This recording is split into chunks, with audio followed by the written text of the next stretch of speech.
What a beautiful night in lower downtown Denver. The Rockies back home this week. It'll be a busy week. They'll play 4 against the New York Mets and then 3 against the Miami Marlins. And the Mets come in winners of 2 straight down in Phoenix.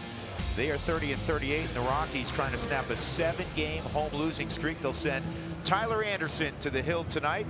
And we were talking about it a moment ago. He's coming off a terrific performance in Philadelphia, 7 innings, and he looks to work deep in this ball game against a Mets team that has struggled to score. Though the first guy he'll face is going to have a lot of friends and family in the house. Brandon Nimmo, who is a star growing up in Wyoming, played Legion baseball there, and Post 6 is here in full force from Cheyenne. More on that in a little bit. Is Drupal Cabrera hitting .270, will bat second. Then Todd Frazier will bat in the 3-hole. Wilmer Flores, Michael Conforto, Devin Mesoraco, who was with Cincinnati earlier. Jay Bruce was a late scratch. It'll be Jose Bautista batting 7th. Jacob deGrom will bat 8th. Mickey Callaway does that quite a bit with his pitchers, and Ahmed Rosario will play short and bat 9th. Well, with Tyler, you get fastball, cutter, and an outstanding changeup. He threw his changeup more than 35% of the time against Cincinnati. Yeah, and it was a good one that day. 4-1 on the season at Coors Field. Just 1-1 with the 5.14. But in his career here, he's got a 3.73 ERA. And you've talked about the changeup against Cincinnati. It was his cutter that was the pitch against Philadelphia. So it just kind of comes and goes depending on what pitch he needs to throw. The cutter he threw 22 times in the Philly series. Most times this year, anybody's thrown a cutter over 20. Yeah, interesting stuff. So Nimmo in from the left side because that's the way he hits, period. You don't see many lefties with Tyler Anderson's on the hill unless they're everyday guys. Nimmo has made himself an everyday guy, former #1 pick. And the first pitch is in there, strike 1. Well, it's cloudy this morning, and depending on where you live in the metropolitan area, a little bit of rain, but tonight it's, at least right now, it's ideal. Swung on and missed, and it's 0-2. So the Mets yesterday is down as the Rockies were with the collapse in the 9th inning. The Mets were doing just the opposite for Mickey Callaway down in Phoenix. They were down a couple of runs in the 9th inning, and the first 2 men struck out. And they ended up getting a couple guys on, and the guy at the plate hit a 3-run home run to give them the lead, and they ultimately won it 5-3. 4 in the 9th inning with 2 outs and nobody on. Well, that's the first time they had won consecutive games since they won 4 straight back May 18th through the 21st. So it was a big time for the Mets, especially with 2 outs. Here's the 0-2, and this ball is in the air, right center field, pretty well hit, and it is off the very top of the wall. This could be inside the park territory. They're going to send him, and the throw to the plate's not going to get there. An inside the park home run for Nimmo. What a follow-up to what he did in the 9th inning. And in front of a lot of friends and family. That took a crazy bounce off the wall in right center field. Subaru Supermo, a little slider, but he clips it on the sweet spot of the bat. Both Charlie and Carlos are over there. They're ready for it to come off the wall, but look how far it careens away, and Nimmo never stops running. His 11th home run this year.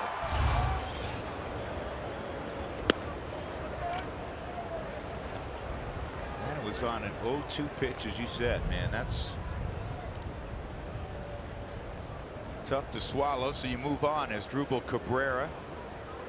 He does switch it, and he takes that pitch out of the zone as well, so it's 2-0. Well, you guys are talking about momentum swings, and for the Mets yesterday, how important that game was for them and just how gut-wrenching it was for the Rockies. You obviously would like to see the Rockies gain some momentum in the first inning, but the win for the Mets yesterday carrying over straight into today's game, which typically doesn't always happen that way.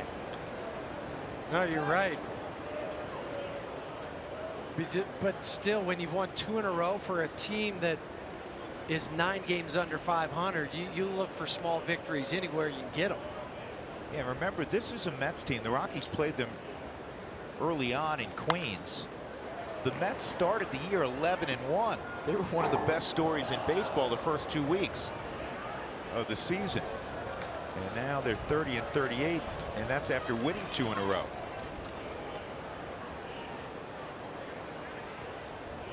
They have the 2 big horses out front in DeGrom and Noah Syndergaard. Swung on and missed, and that is the first out. So Cabrera's gone, and that'll bring up Todd Frazier. Let's take a look at the Rockies defensively this evening. They uncharacteristically made a couple of errors yesterday, just the 5th time this year that they've made 2 errors in a ball game. They've been great all year. In fact, Charlie Blackmon's yet to make an error out in center field. He's flanked by Parra in left and Cargo in right. And Tom Murphy really getting an opportunity to basically play almost every day. As a catcher, you're not literally out there every day, but Tom, since he got called up a week ago, he has had the majority of the starts. Well, I think part of it's his bat. You know what's going on. You like his bat in the lineup, and you wanted to see if it would carry over from AAA. And so far, he's driven in 3. He's hitting 300. So he gets to read his name in the lineup, and he's improved defensively. He's really worked hard on it. Quickly, 2 strikes on Todd Frazier. You heard us talk about Tom Murphy in the offseason, how much he was using yoga as a different type of release. This is a guy that listens to super heavy metal like Anthrax, and so he was saying that the yoga music helped him, and it also helped in his craft because it was so important for him to open up his hips so he can get a lower target for the pitchers. Yoga has been such a huge benefit for baseball players. You know, you never really thought or heard of guys doing yoga, but the stretching aspect. You know, I take it back. It's probably 30 years now.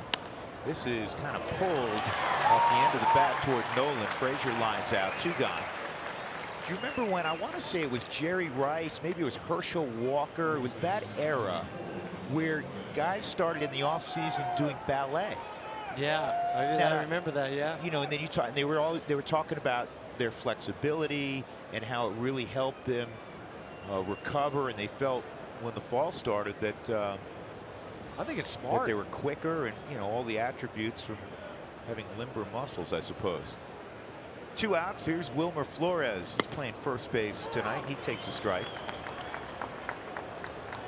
A lot of comings and goings with the Mets players, but Wilmer Flores now seems like he's the anchor. Yeah. Doesn't play all the time like he did early in his career. He's going to move to a different role. You know what? He's a professional guy. He can play a lot of spots for you. He's got enough bat that, you know, you can hit him in the 4 spot. Not a prototypical cleanup hitter, obviously. It's down and in, 1 and 2. One of the things you love about Tyler Anderson, really all of the guys in the Rockies rotation, tough-minded. Freeland, you know how tough-minded he is. Tyler Anderson, Herman. And the reason I point that out is, listen, nobody wants to give up a home run when you're ahead 0-2 on to the first batter of the ball game, but rather than let it leak into the next guy and the next guy, he's got 2 quick outs. And well, and also it's an inside the park home run. I mean, that's a little different too. Just missed on the outside corner, so it's 3 and 2. Huey, I'm not sure about you. There was times where I didn't mind a starting pitcher getting, especially one of my teammates, having a run scored on him early, because it was almost a shock to their system, like getting cold water tossed on you. It's like, oh yeah, we're on right now. This ball's in the air to pretty deep right field. Cargo on the move. Can he get there? Lays out, makes the catch. Well done, Carlos Gonzalez. He's still got gold in that glove. Mets lead 1-0 early on the Brandon Nimmo inside the park job.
well. I know the loss yesterday was a tragic one, but let's not forget the Rockies had 12 runs on 15 hits yesterday. DJ LeMahieu got it going with a first inning home run.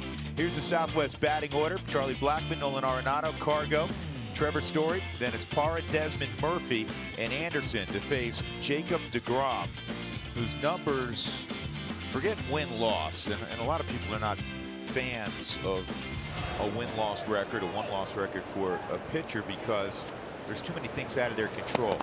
But everything else associated with Jacob deGrom is ridiculously good. Well, first off, you see the ERA that leads all of baseball. 113 strikeouts at third, 206 batting average. That's fifth. Slugging, it's first at 273.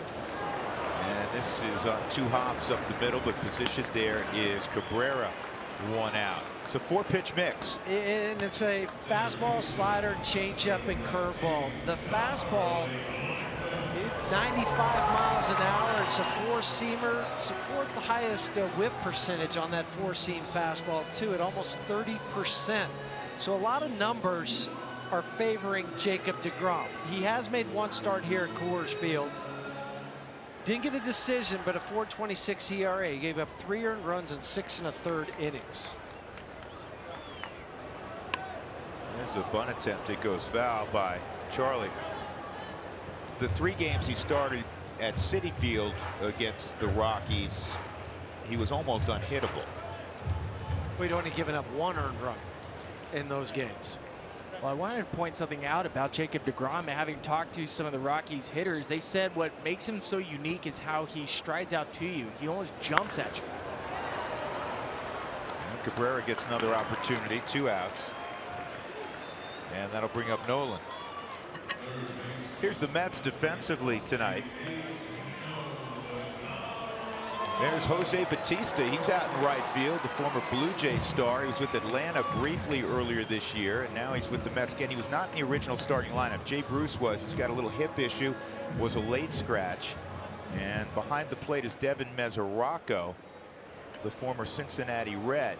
The Reds were going to designate him, and the Mets and Reds were able to work out a deal. Of course, the Mets have had a number of injuries behind the plate. Well, and the Reds got Matt Harvey out of the deal. I mean, so it was kind of a weird way with all the injuries. They needed a veteran guy behind the plate. That's a good slider, and it's a 2-strike count on Nolan. He's 5 for his last 12 after snapping the 0 for 19. 13 home runs. He's driven in 42.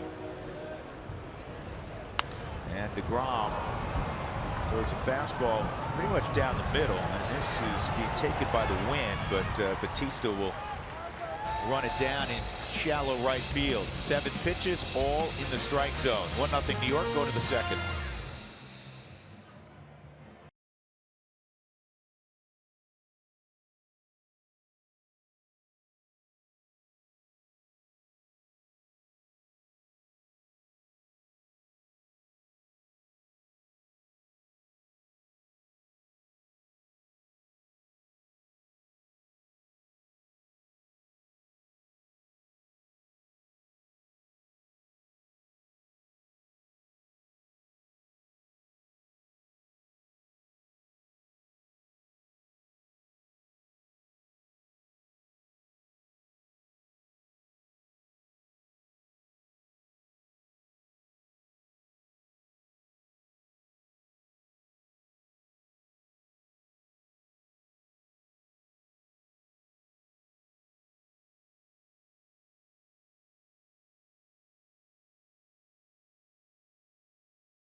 Brought to you by the 2018 Toyota Tundra in your hometown Toyota stores And by Southwest Airlines, low fares, no hidden fees, that's transparency. And that is a gorgeous picture. Good to be home. The Rockies have played a boatload of road games this year. And they're trying to get things right back at 20th and Blake. They trail 1-0 on the Nimmo inside the park home run. His 11th home run of the year. And leading it off in the second for the Mets will be Michael Conforto. He'll be followed by Devin Mesoraco and Jose Bautista. Tyler Anderson ready to go. He likes to work quickly. And the pitch is fouled off by Conforto. Conforto showing signs, fellas, of getting going offensively the last couple of days. It's been a struggle for him. And in an ideal world, Mickey Callaway would like Michael Conforto to be their 3-hole hitter. Well, and that's what he's been in his young career. You know, last year they had to send him down for a little bit. Just hasn't found that consistency over 162 games. He's coming off shoulder surgery, and Spilly, it may have something to do with his sluggish start this year. I think it has a little bit to do with it. I've also read some articles about Conforto looking to try to elevate the baseball, and Kevin Long, who's no longer with the New York Mets, he's with the Washington Nationals, was talking about Conforto's swing, saying there's no reason for him to try to elevate the baseball because he has natural loft in his swing. And so maybe it's produced an uppercut that's not effective for him. Well, think about last year. We just showed his numbers graphically. He had 27 home runs last year as still a young player in the big leagues. There's nothing wrong with that. And 279 at 68 RBIs. No, nothing wrong at all. As he matures, you could very easily, in his top flight season, see a 300 and a 35 home run season, and that's a an all-star level player. This ball's well hit left center field, and it is off the middle of the wall. Conforto's going to have a leadoff double. Well, that's the power he brings too. But you got to remember the ballpark that he plays in. 27 home runs in. That's impressive. Yeah, still a big ballpark. Well, yeah. I know they brought the walls in a little bit, but it's still played still large. Well, this is going the other way with the pitch on the Subaru Supermo, and that's something he's done since he came out of Oregon State. I think the two previous takes, Billy, set him up for that. He spit on two changeups that were chase changeups. They weren't in the zone. And then to get back into the count, Anderson came fastball, and Conforto was waiting. That's always the game for a hitter, is when a hitter says, I can eliminate your best pitch. Now I just get to hunt fastball. The hitter's in the driver's seat. One strike on Devin Mesoraco.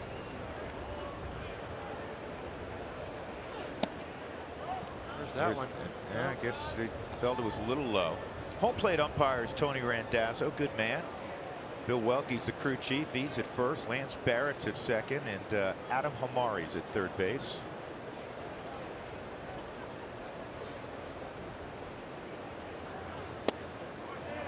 And Tony says that one's where it needs to be. 1 ball, 2 strikes. And Huey, you were middle infielder, man. This guy's a joy to work behind, Tyler Anderson. Because you said it a moment ago, he works fast. He's trying to get the ball down on the ground, use his defense, get quick and early outs.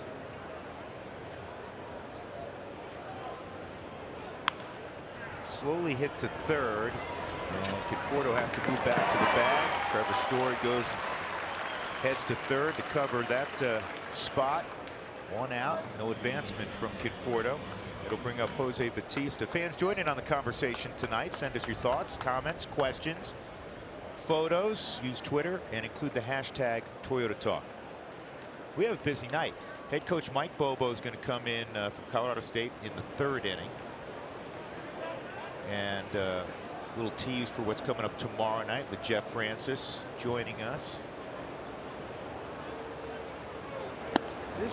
Later in the week, it's really going to be busy because it's the silver anniversary weekend at Coors Field, and Rockies are bringing back so many of their outstanding players from the past. Well, what's nice too is it's 7 days. It's a longer homestand. We were just home for 3 days, and then right back out on the road.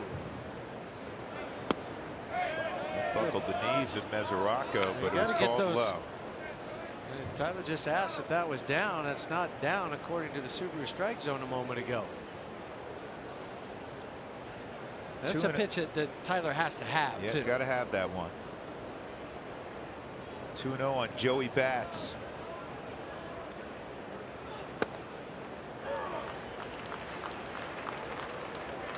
He's one of those guys, fellas, that was waiting and waiting and waiting for that phone to ring, and it just didn't ring this winter. Or if it did ring with an offer, I guess it wasn't to Jose's liking. Conforto takes off for third, and he'll steal it standing up. And he was out there for a while and reading the move, and Tyler Anderson, once he commits to the plate, has a hitch, a pause in his delivery, and you got no shot. No, and he takes off running even before, and then the hitch, and then the throw. I mean, nobody moves. This isn't on DJ. He was holding them close. This is all on Tyler. It's happened to him before. Now you got to get Joey Bats out. And now you have to pull the infield in because DeGrom is in the game. Here comes Conforto. He's only one play, and that's to get Jose Bautista, and a run scores. It's 2-0. Fifth RBI since joining the Mets for Bautista, and he hit it about 45 feet. Yeah, but it came back to the stolen base by Conforto off the end of the bat. Doesn't matter. Ian comes and gets this. Conforto takes off. And then all you can do is get the out. Conforto, you did the right thing. A walking lead, still have a little bit of momentum. But now 2 runs for the Mets, and you got Jacob deGrom on the hill. And Jacob deGrom saying, oh my goodness, what is this? Jacob deGrom in his last 6 starts, fellas, 6 runs of support. And all losses by the Mets. Not by Jacob, but by the Mets in those starts. Billy, you imagine this guy as a shortstop in college? Yeah, I can imagine him as a shortstop in college. But I'm just saying his size, it's 6'4", 6'5".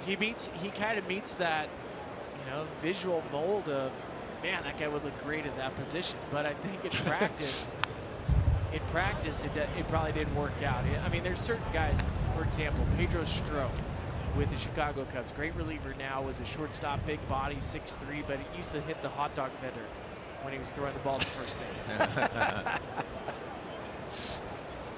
And the hot dog vendor was not positioned at first base. Is that what you're saying? That's exactly right. DeGrom strikes out. In the inning, a leadoff double by Conforto. He swipes third and scores on the roller up the first base line by Bautista. It's 2-0, middle of 2.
Nothing in the bottom of the second. Now today we received an update on the standings of the All-Star poll, and Nolan Arenado still leads. Third baseman Charlie Blackmon is fourth among outfielders, and Trevor Story jumped a spot. He was fifth last week when they updated it, and he's now fourth. He's having a tough time coming over Dansby Swanson and Brandon Crawford, but Trevor at the plate, he's been so hot in June. He's been one of the best hitters in all of baseball. He leads the National League in RBI. He's slugging over 1,000.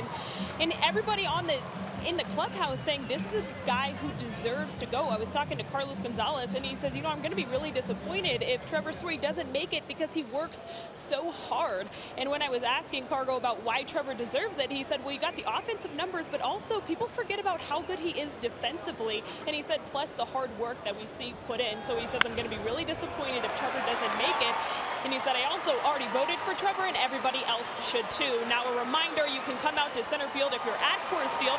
Come out here, cast your vote, or log on your device, Rockies.com/vote. Vote for Trevor Story. Drew, we always talk about the most deserving guy should go to the All-Star game, and I got to say, Trevor Story seems pretty deserving. Couldn't agree with you more, Taylor. He absolutely deserves to be there. I think he will be there, even if he doesn't win the vote. Brandon Crawford's having a great year. This is a great start to the second inning. Well, Cargo's had success against DeGrom. He has. That's his 275th career double down the left field line. He just took what DeGrom gave him. Nice little head first slide in there. And you know what I love about it, Spilly? From the moment he hit that baseball, Cargo's saying, I'm getting 2 out of this. I love that because it's so important to put yourself in scoring position to answer back, especially with Jacob DeGrom on the mound. But what I liked about Cargo over the last couple of days, and Hugh, you saw it with me in Texas, he has shortened his swing down. I mean, there's times where you're starting to feel really good at the plate. You start getting that leg kick. He starts twisting, getting back to that bad habit. But he corrected himself the other day.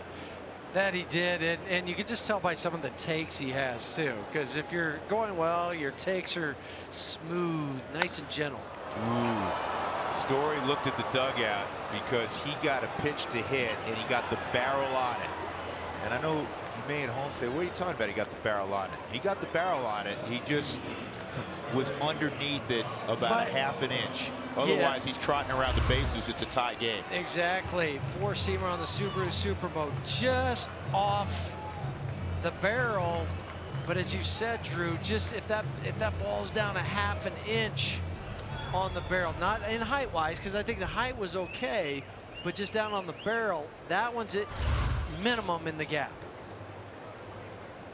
So 1 out, and here's Gerardo Parra, who's been so good of late. He went 7 of 17 on the road trip, but it wasn't just the nice numbers there.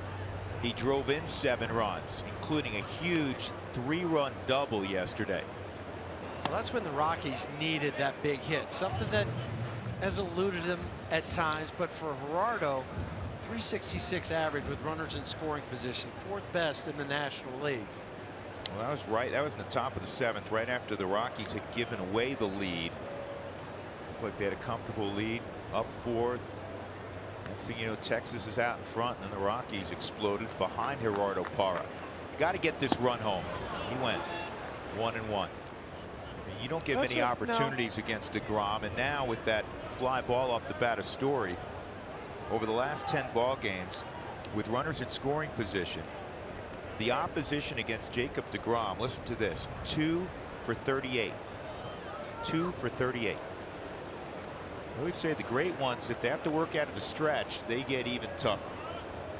He knows how to do that. Good take. And what you'll see out of elite pitchers, and to you guys' point, when they get tougher from the stretches, they have the ability to increase the velocity another notch. That last pitch, fastball up and in, 97 miles an hour. He'll get up to 98, and he'll also go for his wipeout slider with guys in scoring position. 2-1. This ball is wiped out toward the gap in right center. Cargo will roll home. Here goes Gerardo into second with a double. 2-1. Stay hot, Gerardo Parra.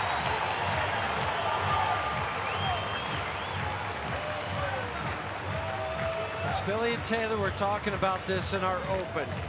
You know, a lot of the offense and where it's coming from, a lot of different people, but Gerardo is right at the top of the list. And when you need a big hit, seems like he's been coming through with them. Just nice, short, compact swing. He gets on top of that. Top hand follows through. That's Gerardo's 12th double this year, and I like what he did too as far as hustling to try to get into scoring position again. Ian Desmond at the plate. Desmond has seen, naturally because he played in the same division, DeGrom more than anybody else, and he has been successful. 5 for 16, a home run, 5 driven in. Computes to a .313 average. Desi's been swinging the bat very well. That almost flew to the backstop. Good job by Mesoraco. I want to point something out with Gerardo and something we said earlier. When you have certain players, and think about guys that start the season off in the minor leagues, they get steady at bats. For Gerardo, he wasn't going to get steady at bats with a David Dahl and Carlos Gonzalez. Once Dahl got hurt, Cargo struggled, Gerardo was the guy by default that got those opportunities to hit more. Those at bats have just carried over until this last month. Well, I think the other guy, you just said it too, Cargo. He's getting those consistent at bats. Look what both of those guys are doing. Cargo's hitting .273 now. Para right at .300. Desi's come on too. Desmond 2 for 5 yesterday, 6 for 13 in his return to Texas. A couple home runs on Friday night. 1 and 2. And it goes fastball again in the upper 90s. Folks, when the Rockies score 7 runs or more as they did yesterday, go to participating Colorado Taco Bell locations the following day. Do it between 4 and 6 in the afternoon and get your Rockies taco special at Masa Taco Bell.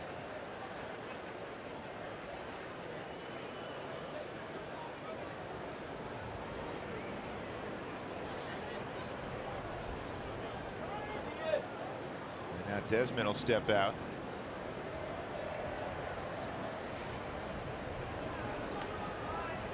Desi's hitting .308 with a .403 on base percentage over his last 19 games, including 6 home runs and 17 driven in. 2 for 5 yesterday. And this is a hard hit ball. That's a good play by Cabrera, where that was literally about 2 feet from tying this baseball game up. That was hit on the button. Well, the only reason he was there too is because he was holding the runner on. Look where he's positioned. I mean, that's when you think about Desi, and we have the advantage of watching him a lot, how many times he goes to right field, but it's in that hole between first and second. This is a sliding stop by Cabrera on the Subaru Supermo. He came up as a shortstop, played a lot of second base, but that ball was hit right on the nose. Spilly, you're close. Well, you're not close to the Mets dugout. You're right up at the Rockies dugout. I think there was probably a quick discussion, Mickey Callaway and his staff, as to whether to walk Tom Murphy and go to Tyler Anderson. You're right. I watched them have it, and it looked like they wanted to give DeGrom at least a pitch or two to see if he can attack Tom Murphy. And what we'll see in situations like this, especially with the catcher with the hitter spot, with the pitcher spot on deck, is you'll give your best pitcher a chance to jump ahead of that hitter. If you throw 2 balls, you probably just give him the free base. Yeah, you lose any further opportunity. 1 and 2.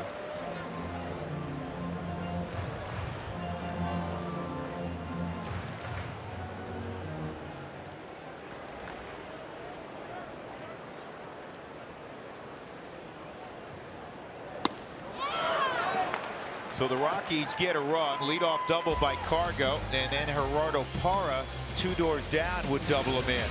It's 2-1 going to the 3rd.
To you by the 2018 Toyota Tundra in your hometown Toyota stores, and by Southwest Airlines. Low fares, no hidden fees.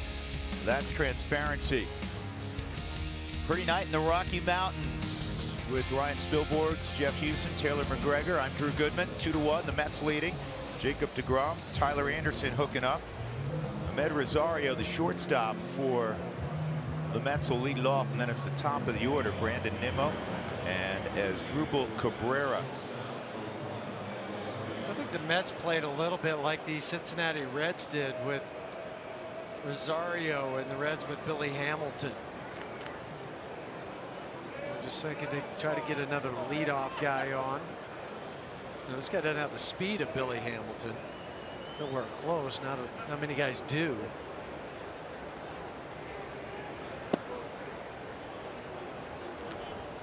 And the first pitch misses, ball one.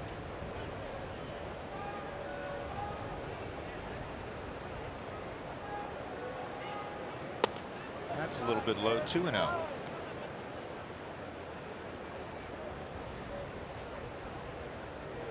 Even with the last two victories for the Mets, they've lost 19 of their last 25 ball games.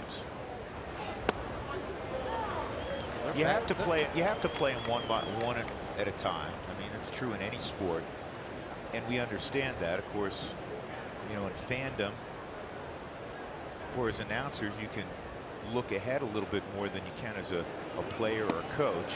Good pitch, 2-2, took a bunch off there. And you look at this week and you say, all right, 4 against a Mets team that has struggled, 3 against a Miami team that is really, really young and has struggled. And you got to have a good solid week. Yeah, and you're at home. You gotta figure this thing out at home, and the Rockies will. But right now, just 11 wins at home, tied with the Cincinnati Reds for the fewest in the National League. And that is a foul tip held. Rosario, strikeout number 3 for Tyler Anderson. One gone in the third. Yeah, he went back to the changeup again. Back-to-back changeups, turns it over on the Subaru Supermo, gets Rosario out in front. Well, time now for the win, brought to you by Pizza Ranch. I was just talking about that. Get some home cooking. It's nice to be home for a week. 11-19 record. 5th worst of the major leagues. I said it, just tied for the fewest amount of wins in the National League. Only Kansas City has less home wins. They have 10. Kansas City is not having a good year, to put it mildly. And listen, they weren't expected to have a good year. And they just traded one of their key pieces from their bullpen just a couple minutes ago. Kelvin Herrera was traded to the Washington Nationals. Well, Mike Rizzo being aggressive and very early in the process in the summer. Usually talks heat up the couple weeks before, the speculation about which teams will be buyers and who will go where, that sort of thing.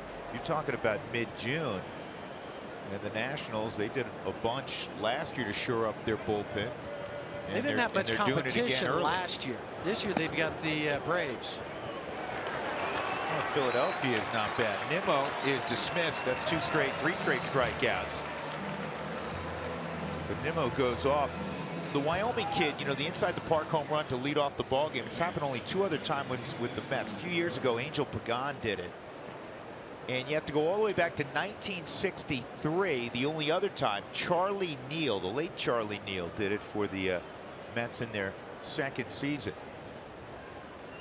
Here's Cabrera. He struck out his first time.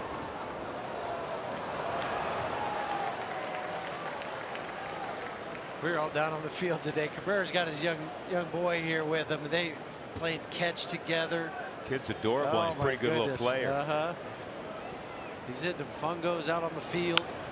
This is line to center field and a base hit.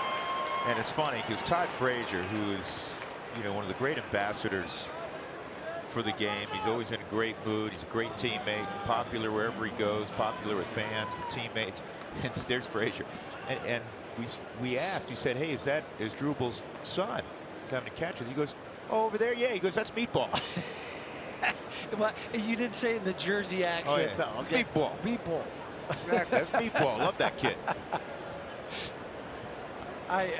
Todd Frazier's one of my favorite guys to go to. He's honest. Yeah, he's absolutely honest, and you know, he's full of life, and he doesn't take for granted that he's wearing a big league uniform every day. No, he doesn't. It's funny, Jeff Salazar came over because and Spilly and Jeff grew up together in professional baseball. They're very close. There's Sally, and Jeff's wife, Adrian, who's a doll, she's a Jersey girl, and so he had to share that with Frazier.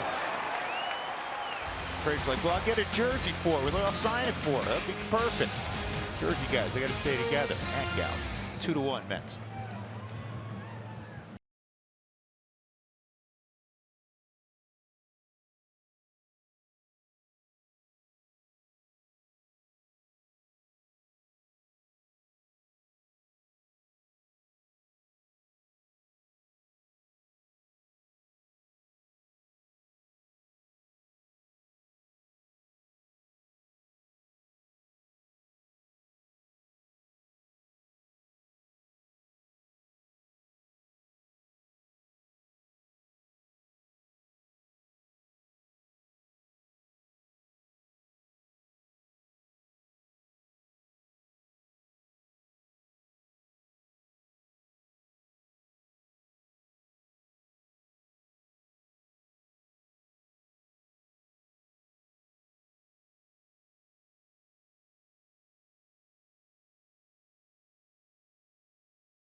It's what makes a Subaru.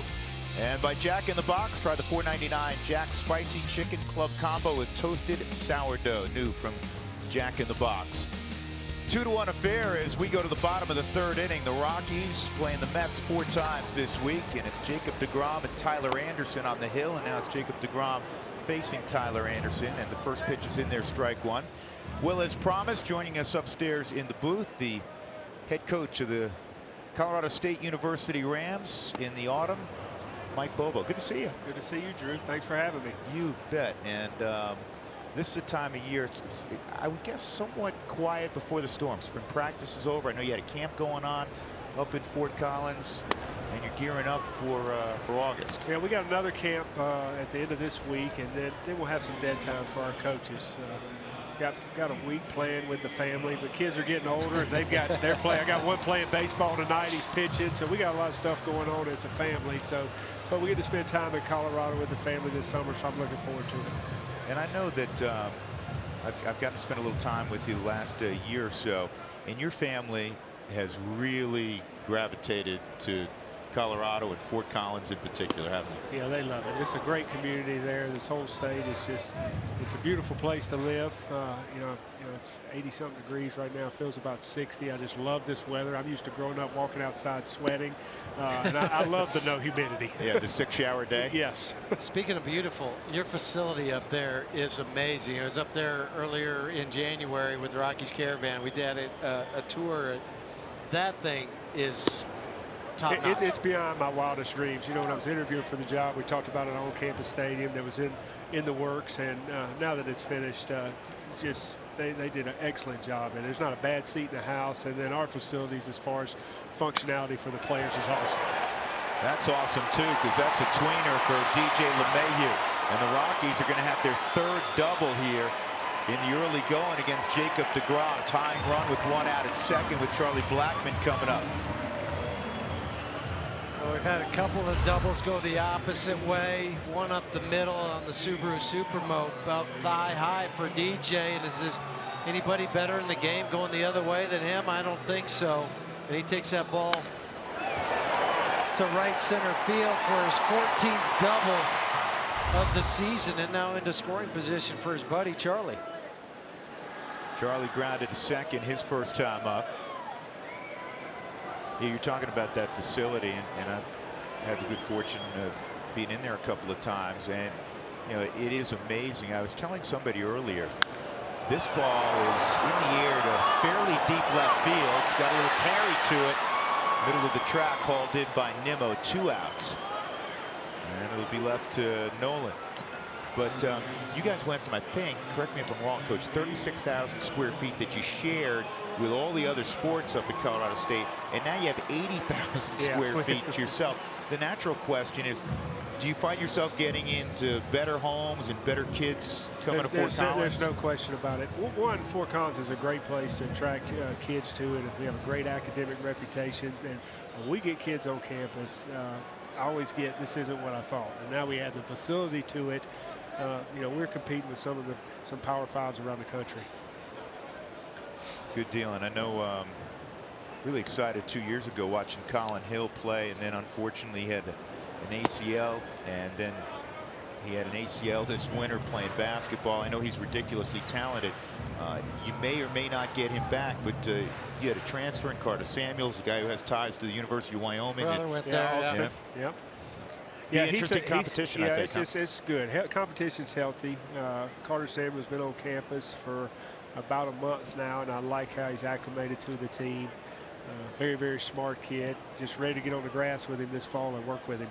You got a tough schedule coming out of the gate. I looked at that today. I mean, you got Hawaii, then you got Colorado, of course, CU, Arkansas, and then you go to Florida. Yeah. I don't know what we were thinking there. I looked at that, I was like, oh man, that's tough. It's exciting. Obviously playing in the showdown is exciting, but to have an SEC school come to our campus and play them in the stadium is going to be exciting. Then to go to SEC territory and play in the Swamp will be fun. And you know, both those teams have coaching changes, so there'll be something a little bit new playing Arkansas and Florida, but it's exciting for our guys to play those type of teams.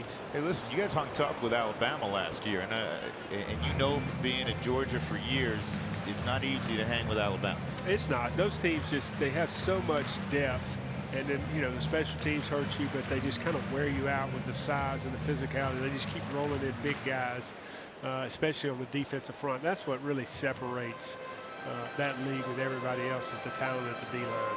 Let me ask you, because last year you had some near misses, and I know there was a lot of excitement and expectations around the football team last year, and if I may say, probably a little bit of a disappointment that you end up finishing 7-6. You're up 4 touchdowns on Boise State, the tough one in Laramie. I'm not trying to remind you all these things, but you lose some kids, you lose some great kids, but as you grow this program, I know you're growing it in the right direction.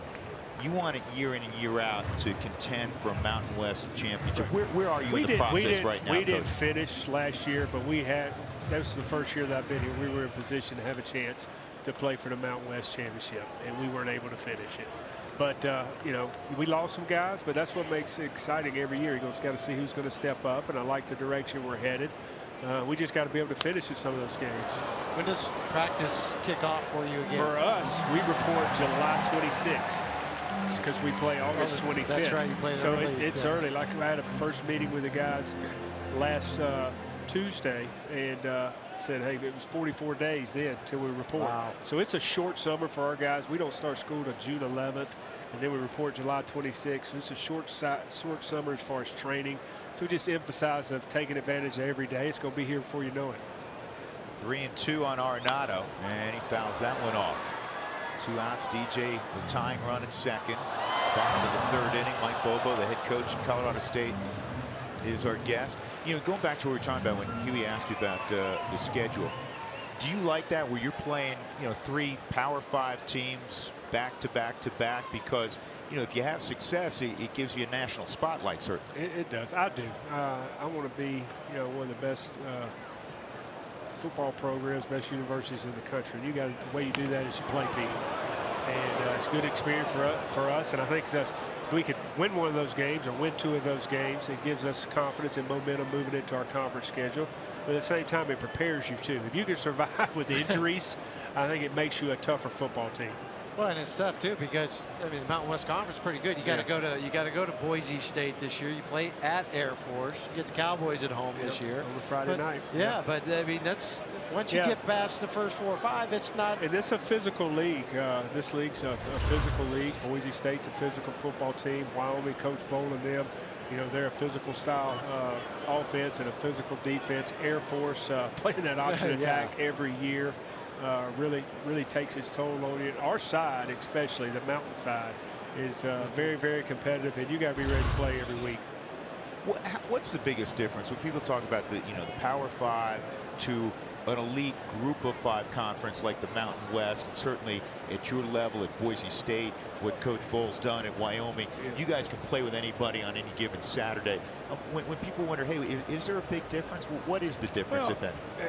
You know, players, the amount of players and the depth, like I talked about earlier, being able to attract that high-level kid, and you're able to sign more of them than probably the Power 5. But I mean, to be honest, the biggest difference is the money.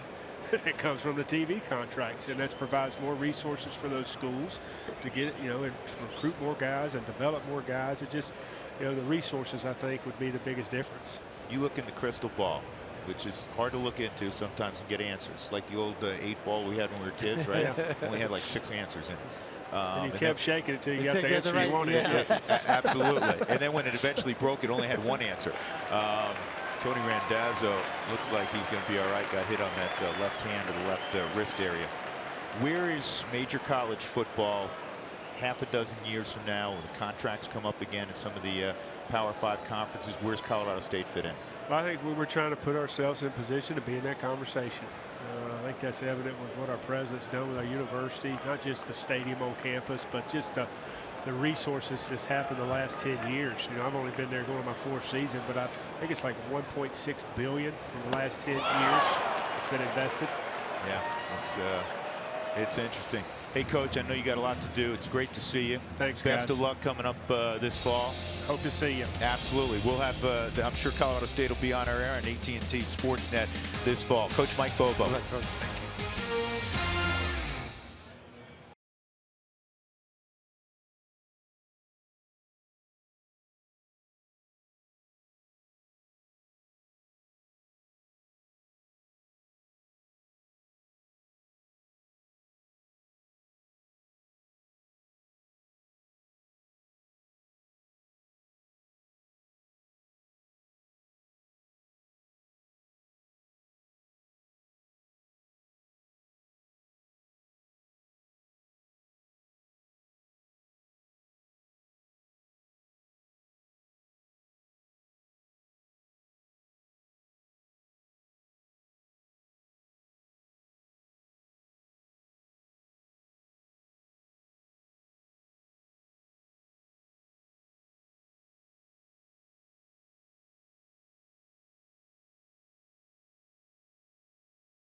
A kid that grew up in Cheyenne and also grew up a Rockies fan and a big fan of Todd Helton. In fact, he says he's modeled his swing after number 17.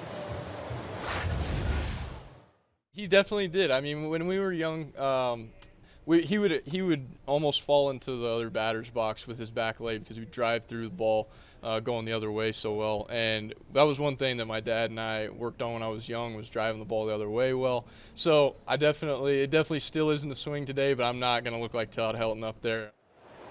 Now, Brandon said he would come to a lot of Rockies games as a young kid, and where I'm standing right now is his favorite place to come as a kid because he would watch the pitchers in the bullpen, and he said one time he leaned over and said, hey, throw me a ball. A bullpen catcher threw him up a ball, and he held that ball in his room for the duration of his childhood. He said every time I would get down on myself, I'd look at that ball and said, I am capable of getting to the big leagues. And I asked him if he still had the ball. He says, of course I do. It's up in Cheyenne, guys.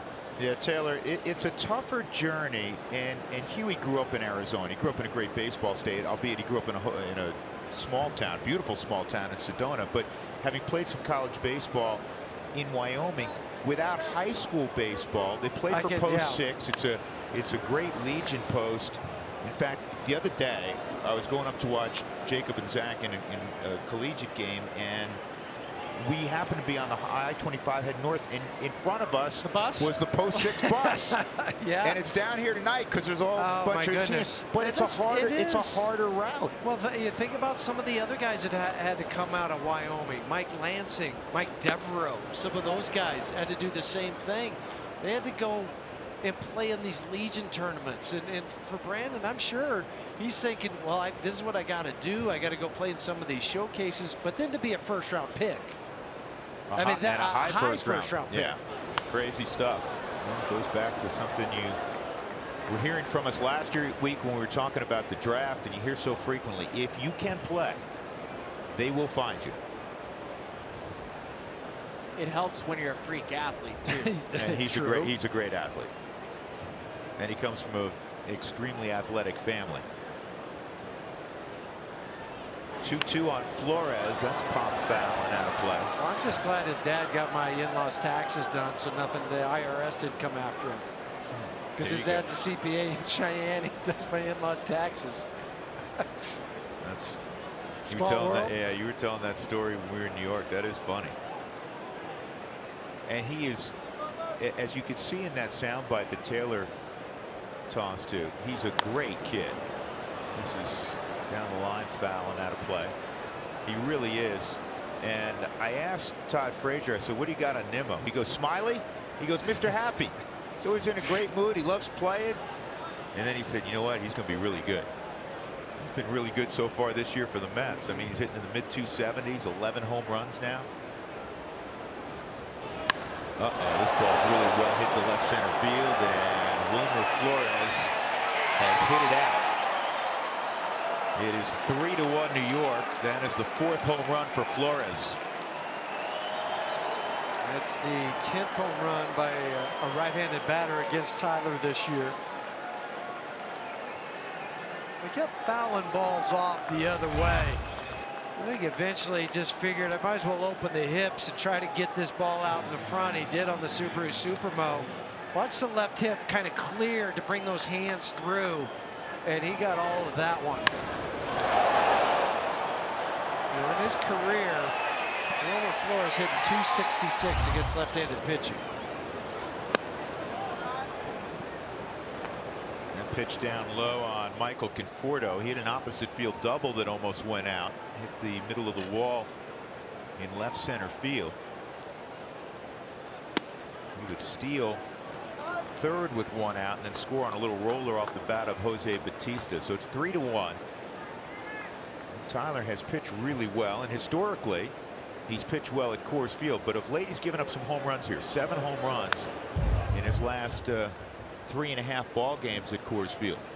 Well, this is kind of where the runs come from. I know tonight it's just been 2 solo home runs. If you go back to the Dodger game, he gave up 5 earned runs.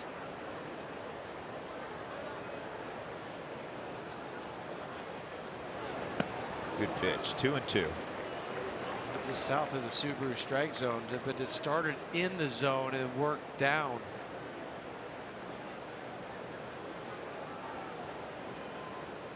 Tyler, University of Oregon product.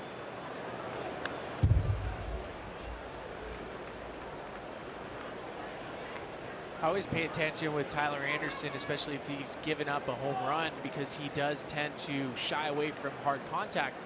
But over the last 3 starts, we've noticed he's been pounding the strike zone. Walks are down.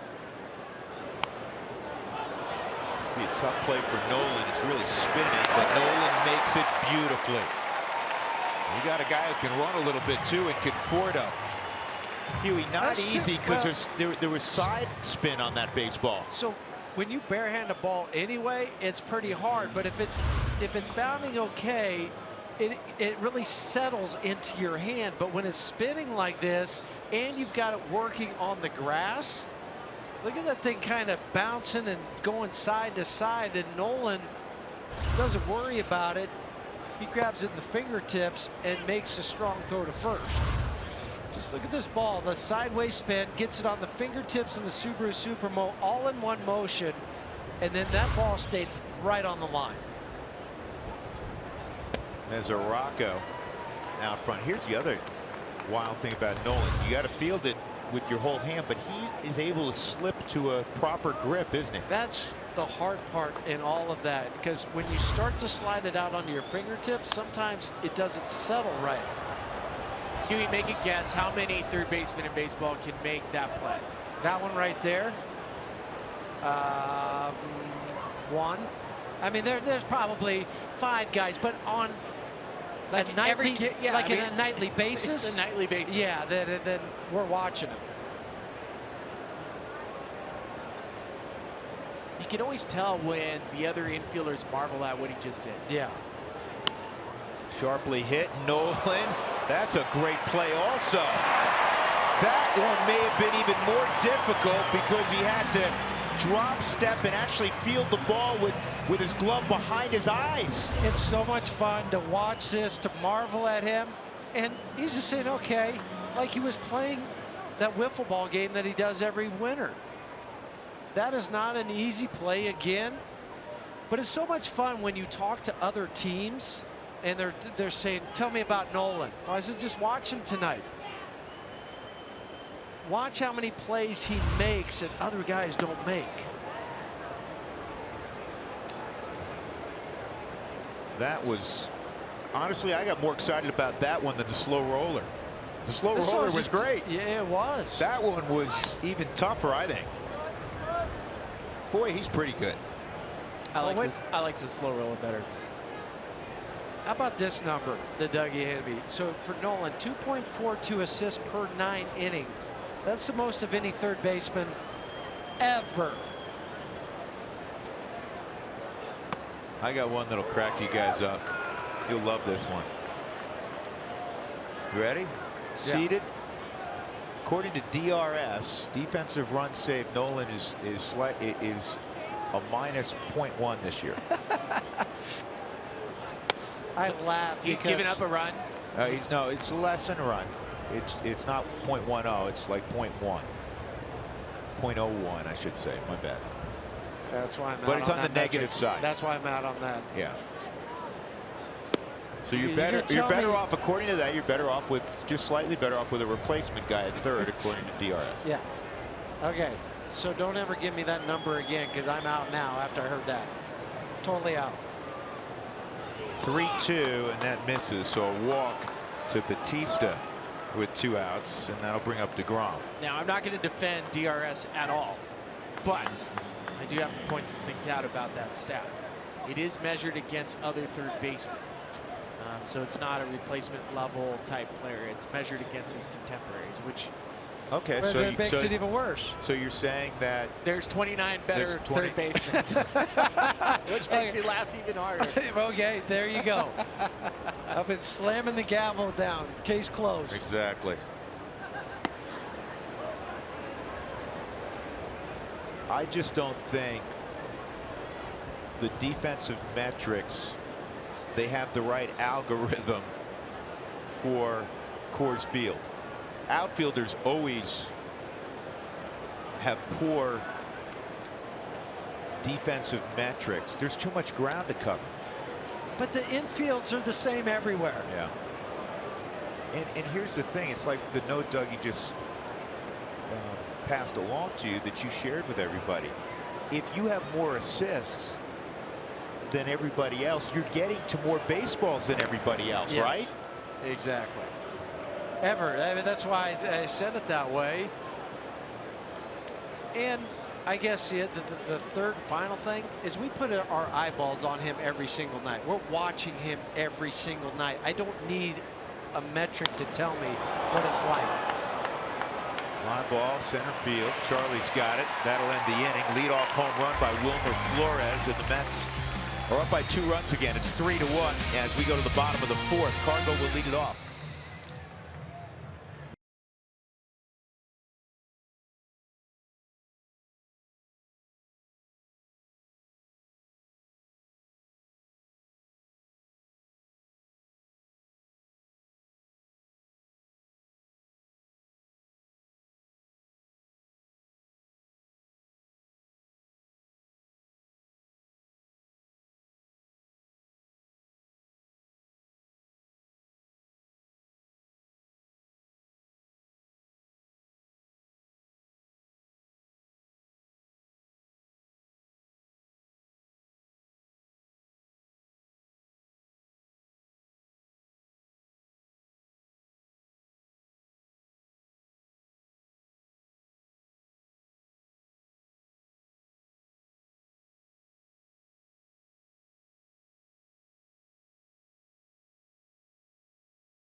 Our CenturyLink high-speed challenge question. Go to AT&T Sportsnet ARM on Twitter to cast your vote. And Jenny and the gang will have the answer in the postgame show, or the polling. Which Met in the past had the best nickname? Tug for Tug McGraw. Le Grand Orange, could used several for Rusty Staub, the late Rusty Staub. Dwight Doc Gooden. And this goes way back. The 62 hapless Mets. Can anybody here play this game? That's what Casey Stengel declared. Marvelous Marv Throneberry. Marvelous Marv played in Denver back in the day. There's so many great ones. How about the franchise? Tom Seaver, currently Thor with Noah Syndergaard. For me, because I played against the face of Doc. Yeah. He just carve you up. I don't think docs are supposed to just carve you up. Well, I know. The ones that don't make it out of medical school. They're supposed to do it delicately. He did it both. Cargo doubled his first time up. I'm pretty sure if there's like a Yelp. I guess it didn't come out quite the way I wanted it. He comes out, listen, I got my nickname Doc because in med school I used to just carve them up. I was like, okay, I'm going to go something else. You're probably right, but I just think of what he did to me. I got another good one, and this guy's unfortunately had some problems in his post-baseball career, but Lenny Dykstra had a great nickname, Nails.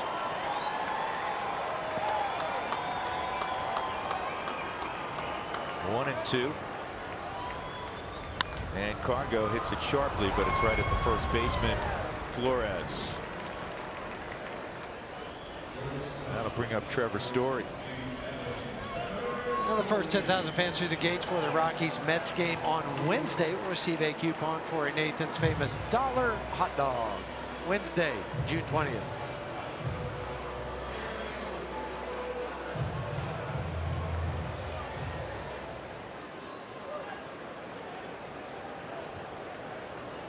Trevor's had a multi-hit game in 7 of his last 9. Over the 9 games, he's hitting .436, including 4 home runs. He's driven in 13.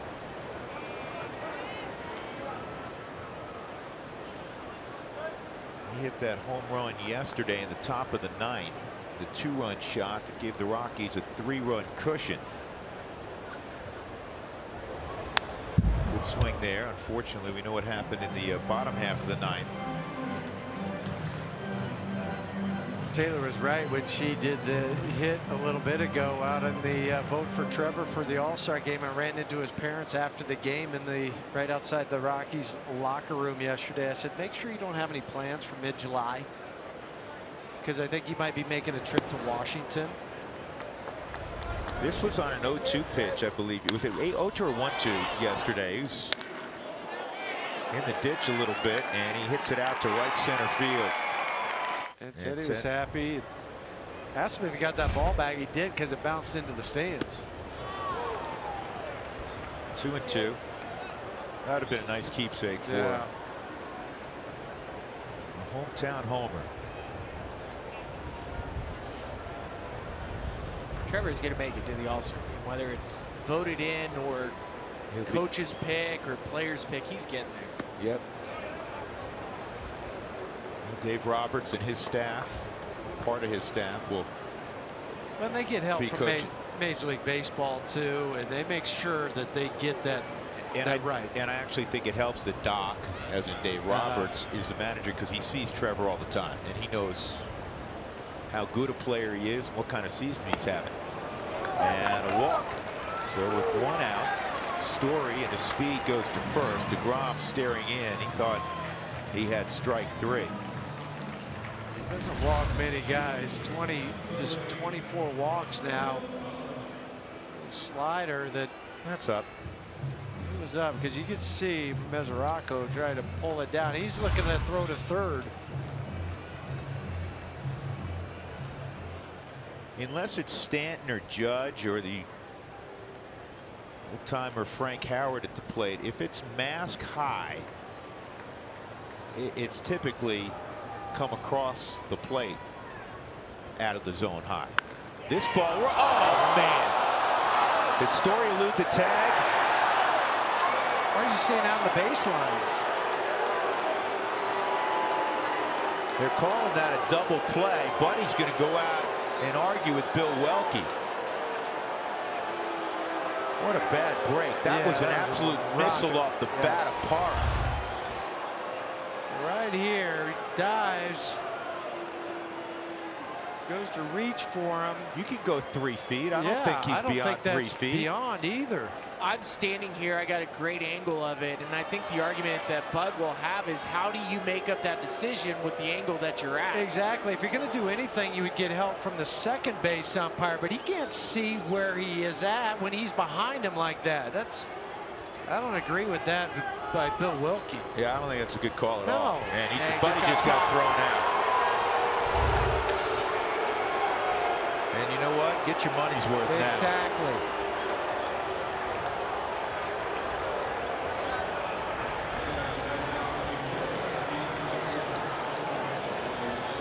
I don't know how you make that call. You don't, not from the distance where he's at.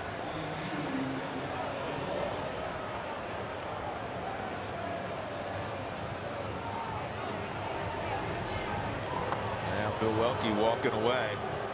So Mike Redmond will take over the club the rest of the way. Buddy's been ejected. 3-1 New York.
The former Miami manager Mike Redmond takes over, and that is lifted just over Trevor Story into left field. A base hit for the shortstop Rosario against Tyler Anderson leading off the top of the fifth. So Buddy Black ejected a moment ago, arguing with Bill Welke. I know that he had an excellent point.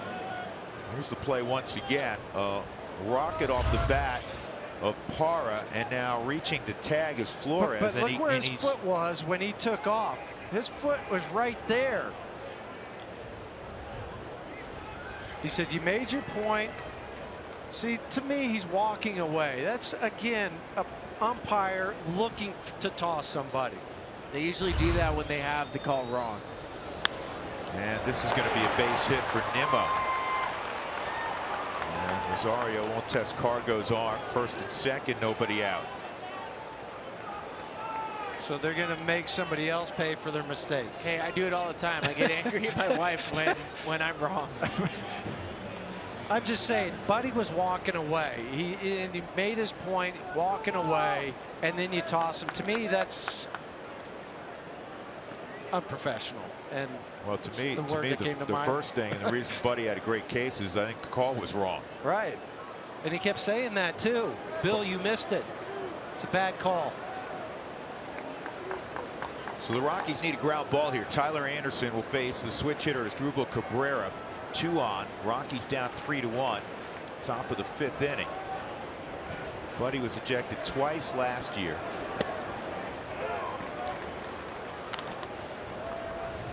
'28th time as a manager that Buddy has been ejected. Calm, cool, and collected as a player. 0 ejections. And he's calm, cool, and collected as a manager also. Just sometimes you got to make your point. Sometimes umpires don't want to hear it anymore. And I think you guys make a wonderful observation that sometimes I think when the umpire feels maybe I got it wrong, they have a shorter fuse. I just don't. It goes back to positioning for me.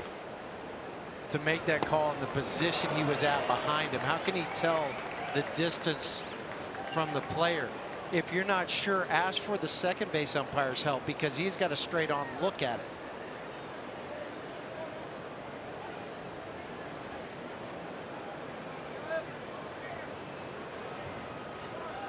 Well, I just, in general, I don't like opinion judgment calls. I don't like it when it comes to the opinion.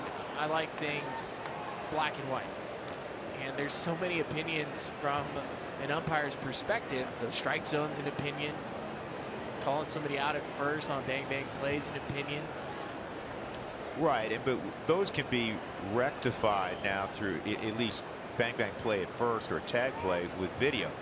Runners bluff, and that's a late call for time by Tony Randazzo at the plate as Cabrera called for it and was awarded time. Both runners were going. Yeah, they were. Tyler was going to quick pitch, did not bring the leg up so high. And he came set. He's got to do it because you have plus speed on the bases. This is pulled foul. He gave up a stolen base earlier to Conforto, and he stole third standing up because he has that hesitation sometimes in his delivery to the plate. But if you can do that with an inside move, now would be a good time to pull it.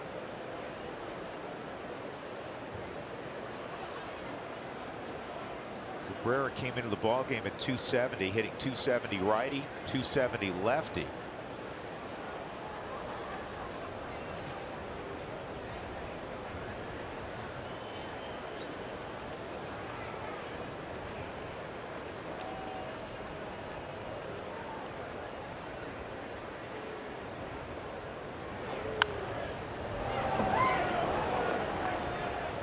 Naturally, you want a ground ball here. Tyler this season has a ground ball rate of basically 35%, which is very low. It's gone up a little bit his last few starts. But last year he was 45%. In 2016 he was 53% ground ball percentage.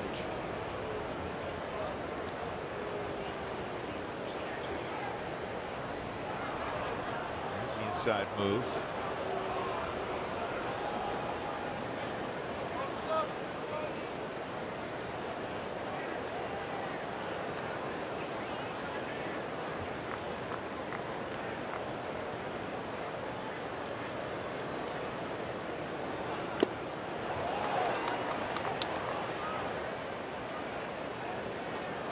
The last way that Tyler threw that pitch is probably going to be closer to how Tyler Anderson's going to have to start throwing with runners at second base. Yeah, you can't go with the high leg kick. He really can't. Double clutch. And he's the type of pitcher where he has to lock in on target before he starts his move towards home plate. Runner's going again, and it's fouled off. They didn't get as good a jump that time. But it's still good enough. That would have been a stolen base at third base.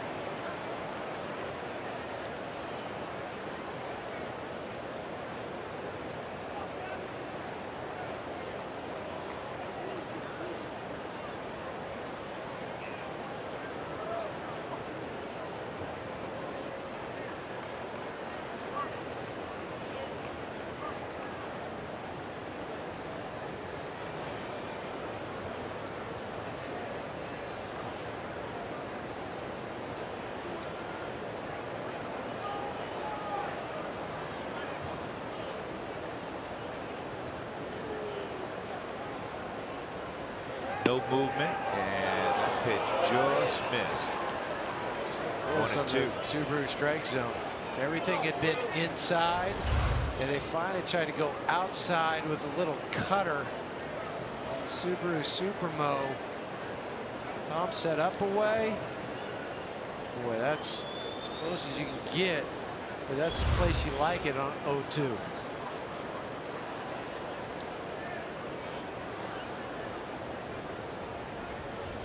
And Cabrera hits it to third.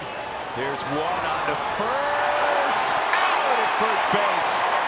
Another beautiful play by Nolan Arenado. We've seen every type of play tonight. We've seen backhand. We've seen the one where he has to go to his left and spin. We've seen one now where he didn't have the opportunity to really plant and throw at third base to get the double play. But Tyler gets that ground ball, Nolan sets up, and then his pure arm strength all the way back across. Gets a little help from Desi at first. Just watch. This is just absolute poetry in motion. He just has a great mind for the game. That internal clock about how fast, how can I go tonight? That's a couple putouts, 4 assists. I mean, it's... He's made 3 plays already that I put a little star next to. Now Todd Frazier with 2 outs. He rolls this one foul.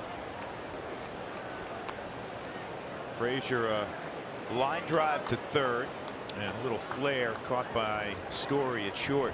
That's up 3-1, 5th inning. Yeah, dude, seriously.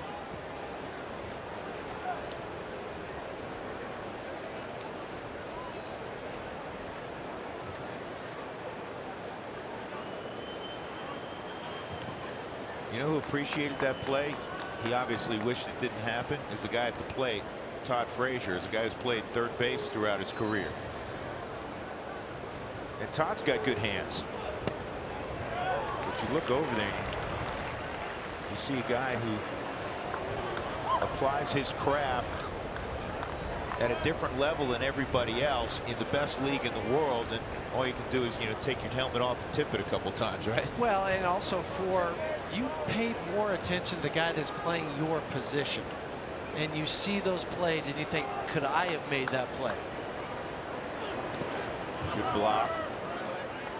1 and 2. I mean, that's kind of how you judge plays as the opposition. And then there's a couple tonight where you're sitting there going, nah, I probably couldn't have made that play. I hope to have made them, but I don't think I could have. Put this inning to bed right here if you're Tyler Anderson. Ahead 1 and 2 on Todd Frazier. Rockies trailing Jacob deGrom 3-1, and a broken bat roller to short. Story throws perfectly to Ian Desmond. Really nice job by Tyler Anderson. With a little help from 28, that never hurts.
Sportsnet is brought to you by Southwest Airlines. Low fares, no hidden fees. That's transparency. And that is a gorgeous sunset here in Denver. Jacob deGrom, first pitch, a high fastball.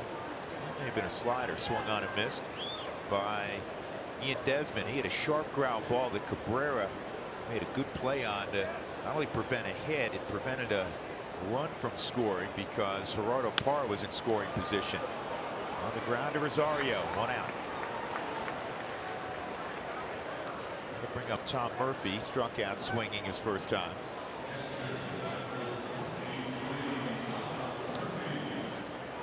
We'll take a behind-the-scene tour of Coors Field. Group and individual tickets available year-round. Call 303-ROCKIES or go to Rockies.com/tours.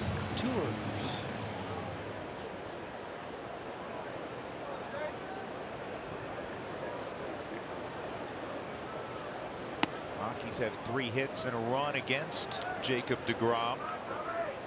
They've been getting the ball in play. deGrom has 3 strikeouts. He's a guy that averages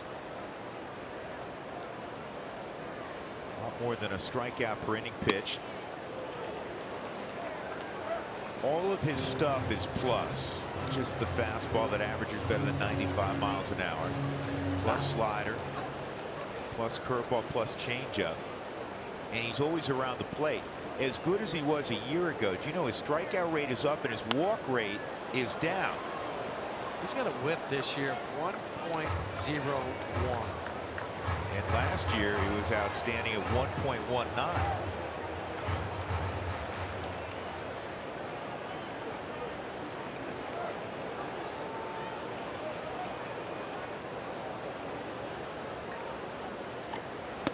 Two and two.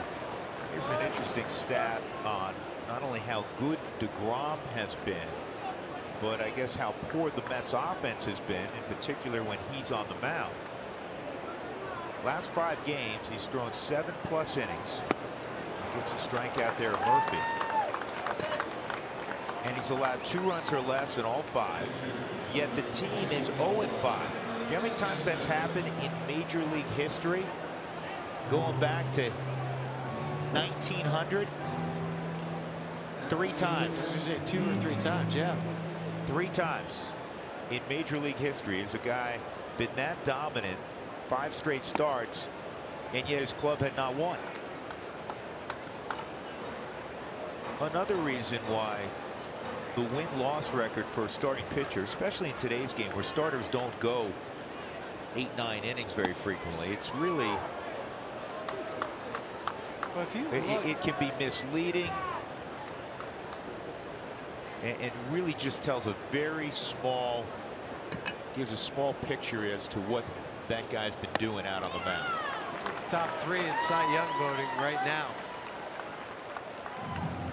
Strikeout of Murphy and Anderson to close a 1-2-3 inning. So we move to the 6th. It's 3-1 New York.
And colleague Ron Hamilton. He was a true talent in the world of television production with an even bigger heart and zest for life.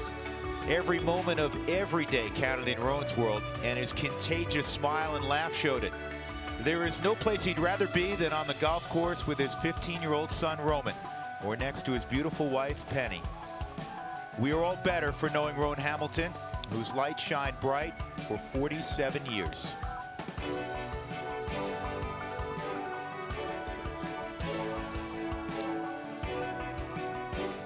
And this has been a tough couple of weeks for our television family, because Roan Hamilton's a guy that you never see because he works in the backgrounds like so many talented people that we have in our extended AT&T Sportsnet family. And I know, Huey, you got to work with him as Spilly did on a regular basis, because Roan was a fixture in our studio. Yeah, and a good man is a grand understatement. It really is. And the old saying that you're a better person for having known Roan is true. I mean, he just had a heart of gold, a smile. Every time he saw you, he'd give you a big hug. Yeah. And just made your life feel better.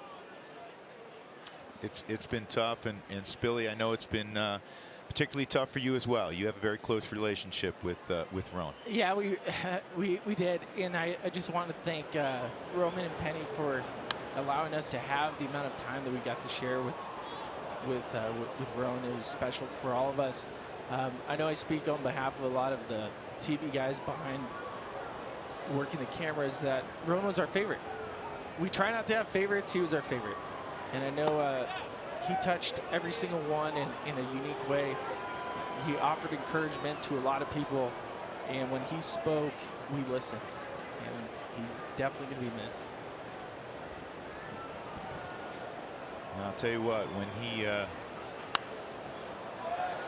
was playing golf this next coming year at Regis High School, as he did the last couple of years for Steve Cavnar, Jenny's dad, he's going to have a whole lot of people here at AT&T Sportsnet rooting him on. And the reason we're showing that camera is that's the camera during the game that Roan would run.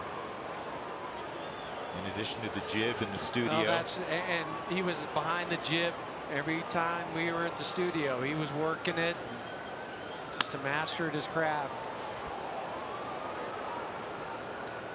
One of my favorite stories that I can share without, completely breaking down. But we'd always have in studio, you'd have the big open, fancy jib move, as Roan would call it. There'd be times where Jenny and I would be there in studio. He's like, guys, I'm going to get super fancy tonight. And so he'll do these camera moves with the camera, and he'll start on the other side of the studio. And there was times where the camera would be coming into the studio, and Jenny and I would just smile and laugh because you have no idea how impressive that was for the viewers at home or for the other camera ops. They all understood that was a fancy jib move. Creative, talented.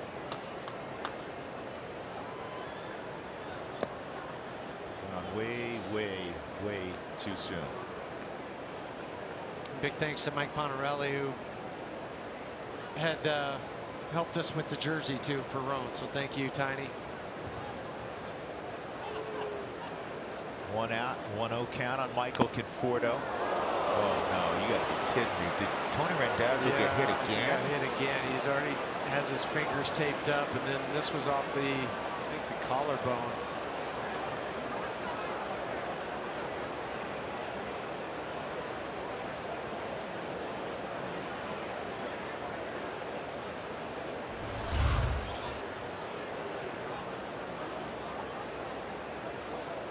Oh, that's what happened. Just slightly foul tipped off the bat.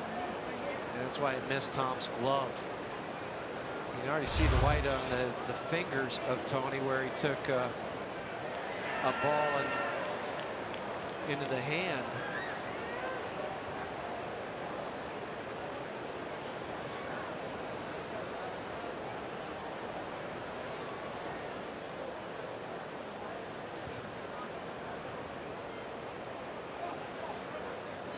I first met Tony in spring training as many years ago down at High Corbett Field. And Chris Caccione, who's a good friend. Chris, long time now major league umpire and a terrific one. And Tony's been a terrific umpire. Yeah, he has. Chris had been a call-up umpire for a number of years, and I was in the umpire's room at High Corbett Field when Chris got the call that he was called to the big leagues and officially now a major league umpire. Permanent umpire. And Tony Randazzo was there with him. And Tony was more excited for Chris, as excited as Chris was. And it spoke to who Tony is. And I remember talking to Chris about that afterward. He said, I love Tony. He is the best. He's always upbeat. And, you know, at home, you guys, the only time most of the time you talk about the umpire, oh, he missed that call. And how did he miss that strike call? Yeah. But these guys love the game, and they take great pride in their craft, and they put themselves in harm's way when they put that gear on, or they're at a second base position, and you have the best players in the world hitting balls 115 miles an hour. Exactly. And they're about, 95 feet away. Well, and even that one too, it came off the bat at a different angle. It changed direction, because then it comes up and hits him in the shoulder. So tonight, he's been hit twice. He's got his fingers taped. He's got his collarbone that was just hit. He's staying in there. And now, if anything's fair in this game, Tony doesn't take another pitch anywhere close.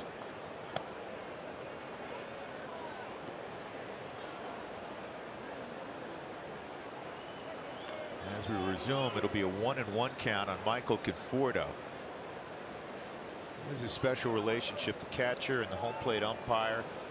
Catcher will take care of the home plate umpire. The home plate umpire will take care of the catcher. The catcher gets nicked and needs time. You'll see the umpire, take the brush out and wipe off a perfectly clean home plate.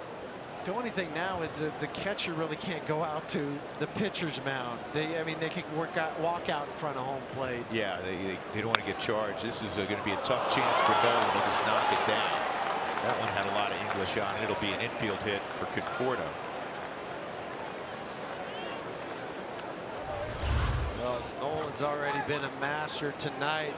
And this is Conforto again, because remember, it was Conforto who hit the squibber that he barehanded to throw him out, and that was in the 4th inning. So he wants to try Nolan again. That ball with the spin on it cut back into Nolan where he couldn't make the play. Conforto 2 for 3 tonight. 1 out. The catcher Devin Mesoraco has twice hit the ball to Nolan. The last one was he got hit on the leg. Last one was a special play also. So now there's 2 on and 1 out with Batista coming up. This ball just kept cutting in to Mesoraco. I didn't realize he hit him at first. I thought he just hopped out of the way. Got him on the foot, on though. the right foot. He ended up in the catcher's glove.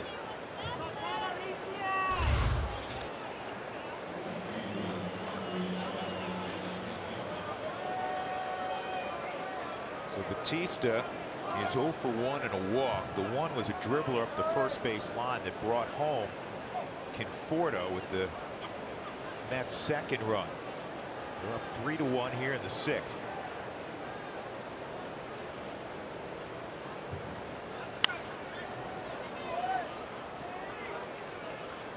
Tyler Anderson, fellas, has done a nice job for the most part with that cutter on the inside part of the plate, because he's gotten it in enough that it's pulled foul. Yeah, it's not so kept. So it opens up the outside portion of the plate. Musgrave up now with Tyler pitching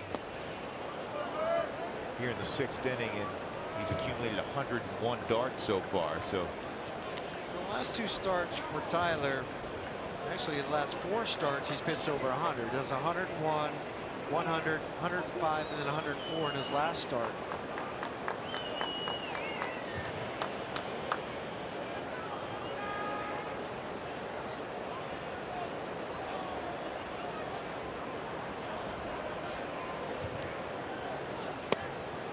Goes slide step, and that was close, but a little bit low. 2-1. Tyler wanted a clarification from Tony Randazzo. Well, you got like the location where Tyler Anderson is with Jose Bautista. Cutter down at the bottom of the zone on the inside portion. Best he could do is ground out the 3rd. Went off speed, and it's 3-1.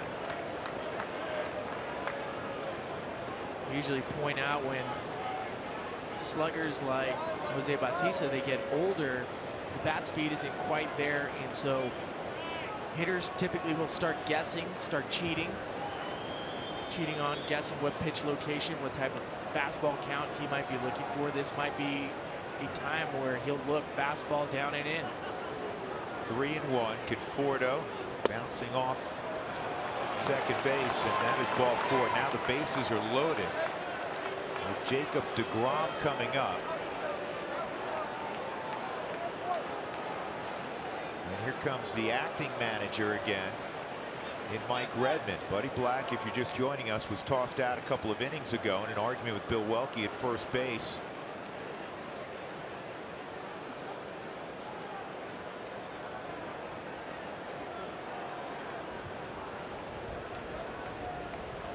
So Harrison Musgrave will come on.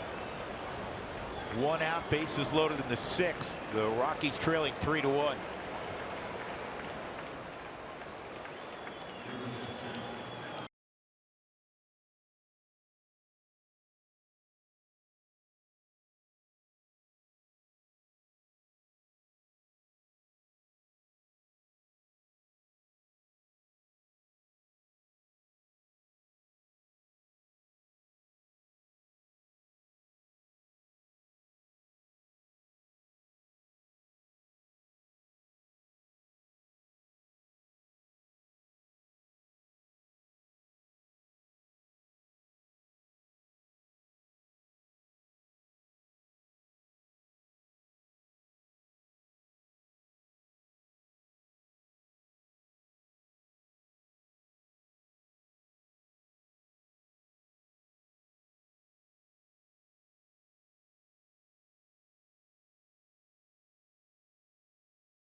Sixth inning.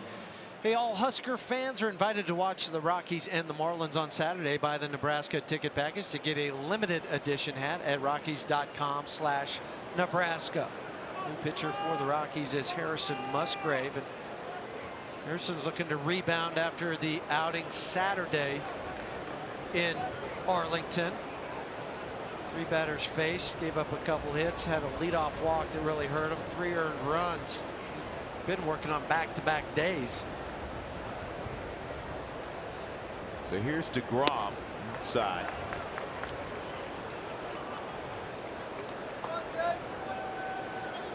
Harrison Musgrave, Big 12 Pitcher of the Year when he played collegiately at West Virginia. He's from Morgantown.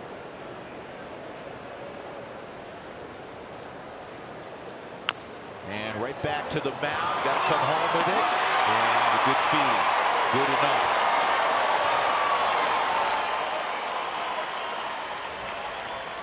That's a good job by Murphy being athletic. And did Musgrave hurt himself making that play? I think he might have.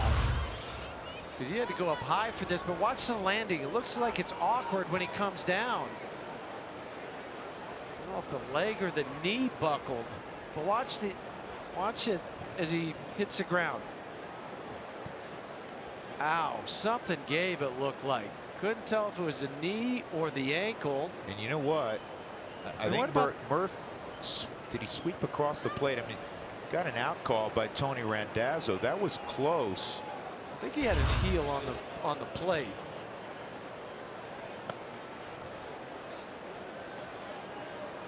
Yeah, he landed awkwardly. It made the throw awkward. And threw him a little bit of a cutter also. He got up. Really got up. Watch this ball, it's cutting. Yeah, Tom had his toe on the corner of the plate.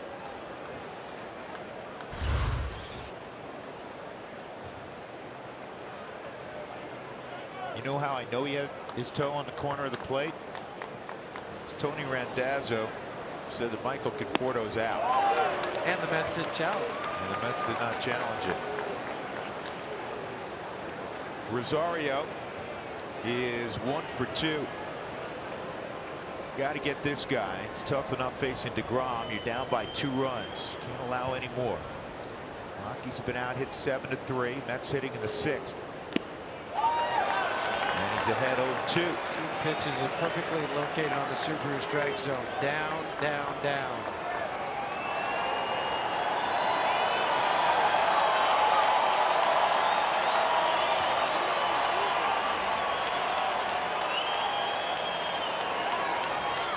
And he got it on 3 pitches. Good job.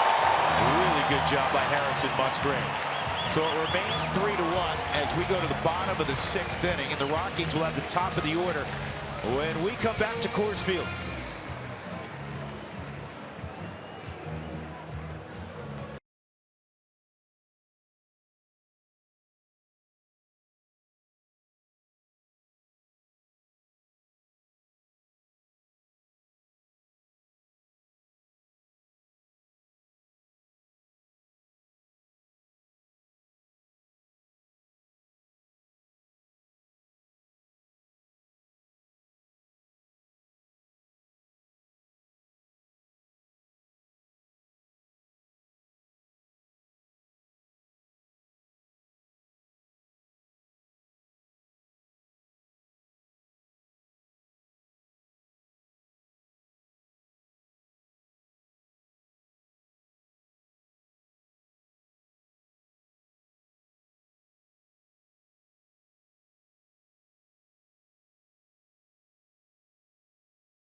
Of the 6th, the top of the order due up. We got to talk about a guy named Andres Galarraga, one of the best players to ever put on a Rockies uniform. Today is his 57th birthday, so happy birthday to him. We asked Carlos Gonzalez, a guy who's from the same country as him, what Galarraga means to the country of Venezuela. In the 90s, it was a precedent. I would say that I started watching Rockies baseball because of him. You know, I even tell Benny and Larry Walker and you know, all those guys that played with him in the 90s, you know, I had the chance to watch those guys play because of him. Now, he said, obviously, the way that Galarraga played baseball was inspirational, but he says his favorite thing that Galarraga installed in him is the fact that he can overcome everything. When he watched Galarraga battle cancer, Cargo said he genuinely could do anything, and that has been an inspiration to me. Drew? Yeah, absolutely. And Big Cat, you know, played the game the right way, and he was larger than life and just a hero to so many Venezuelan players who played with him and after him. That's a good play by DeGrom. He's going to take a base hit away from DJ. 1 out. Played with Big Cat in Montreal. That's right, you did. Yeah. It was wonderful teammates. You know, you have teammates, and then you have other guys you really enjoyed playing with. Big Cat was one of those guys. Big Cat lives in West Palm Beach near our old friend Larry Walker. We'll see Larry later this weekend. Big Cat as well. Actually, Big Cat unable to make it in for the weekend, but he finished with 2,300 plus hits. 5th on the all-time list for Venezuelan-born players. 2 strikes on Charlie. And remember, it was Don Baylor that helped revive his career, put him in that new batting stance where he still was wide open so he could see the ball better. He went out and hit 370. That one worked. Charlie grounded out to second, and in the 3rd inning, hit a ball that I thought had a chance to travel out to left field. Brandon Nimmo tracked it down a step in front of the wall. DeGrom is allowed a run on 3 hits. All 3 hits, interestingly, doubles. Cargo a double, Gerardo Parr an RBI double. That came in the 2nd. And then DJ a 1-out double in the 3rd. I want to point out, look how many pitches it's taken DeGrom to get through 5 in the 3rd. 67 pitches. He challenges the Rockies hitters. He doesn't mind pitching at Coors Field. It's 19 balls down on the night with that ball taken outside by Charlie Blackmon. Yeah, I was just going to throw that out there. Talk about a guy who pounds his zone, and it's plus stuff across the board. 3-2 on Charlie. Boy, I thought that hit Randazzo again. I think Tony's talking to Devin saying, wait. He's like, is there a target on my back? Did it get him? Yeah, I got him. I think it got his face mask. Hold on. Oh, just missed him. Zarocco took that one. This ball is hit hard. And a slip play by Flores. He leaves it for DeGrom. 2 outs, and that'll bring up Nolan. Now you can watch your favorite Isotope stars make their journey to the big leagues with the Colorado Rockies. AT&T Sportsnet, your home for Colorado Rockies baseball all season long. And it's available on most cable and satellite packages. Visit AT&TSportsnet.com for channel information.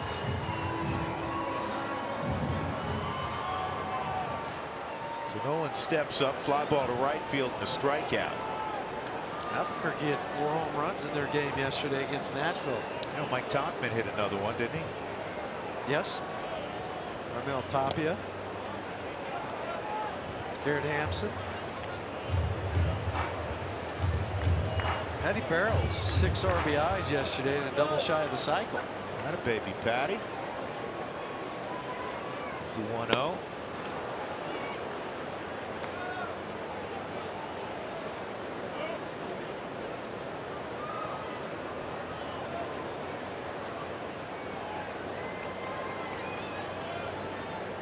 Nolan just 2 for 16. And now 2 for 17 lifetime against DeGrom. But you know what? Get in line. How dominant this guy could be. 1, 2, 3, 6th inning for DeGrom. We go to the 7th, 3-1 New York.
This look back.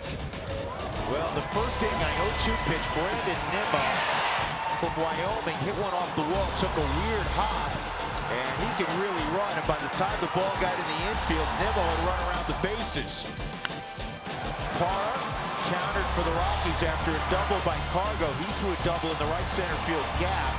That made it 2-1 New York at the time, and they're up 3-1 because Wilmer Flores hit one out to left center field.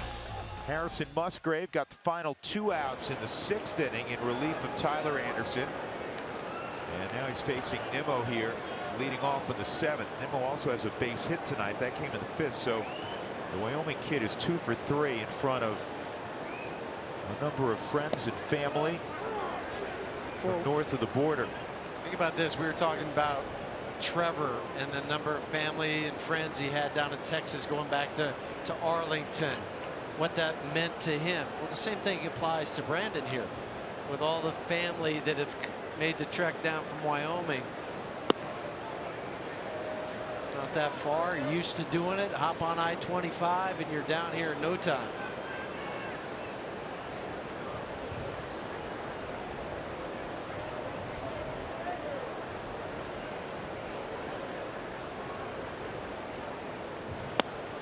That's a great pitch right at the bottom of the zone, a little slider, and it's 2-2.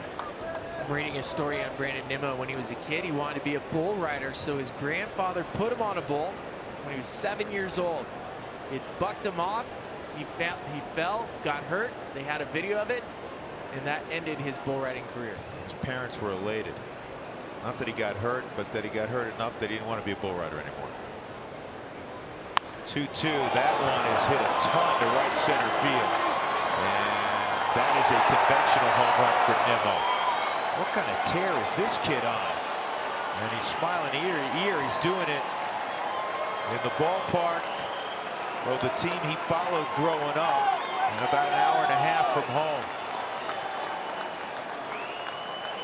A 2-homer night, an inside the park job, and one he launched about 450 feet.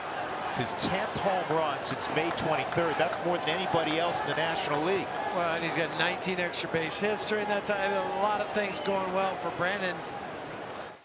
He got a hanging slider that he deposited out in the bullpen of the Mets.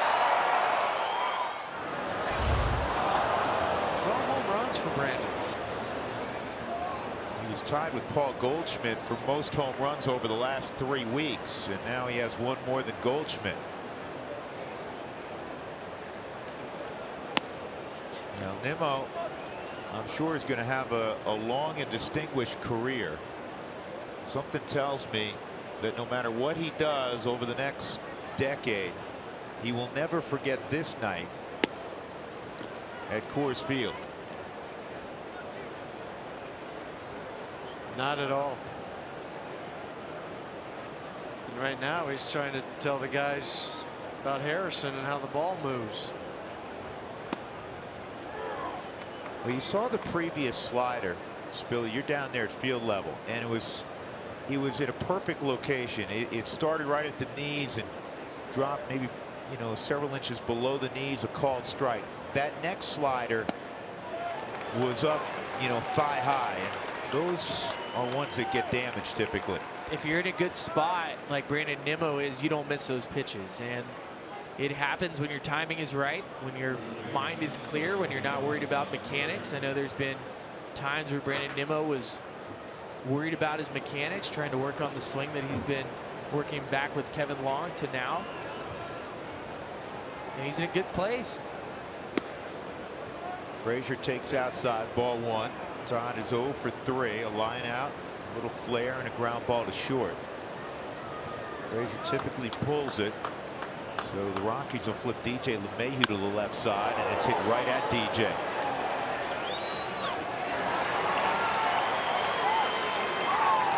Two outs. StatCast brought to you by Subaru for Brandon Nimmo and his home run.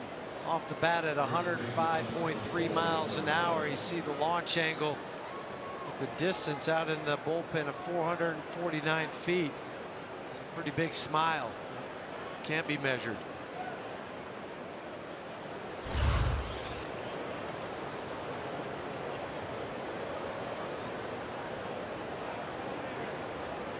Mets are on a little bit of a tear with the long ball. They've had 17 home runs in the last 9 games, 70 on the season. Still 24th in all of baseball to get up there of all the home runs lately for Mickey Callaway. Cargo in right field. And Flores is retired. A 2-homer night for Nimmo. Second time in his career he has done that. And the Mets have a 4-1 lead.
As they have been out hit 8-3. The Rockies have been out hit 8-3. It'll be Cargo leading it off in the 7th inning. Tonight's Fun Cam is brought to you by the Lodge Casino, your first choice for fun. Nothing better than singing baseball's anthem. Crowd of just shy of 34,000 tonight. Cargo has a double in 2 trips tonight. Also a sharp ground ball to first.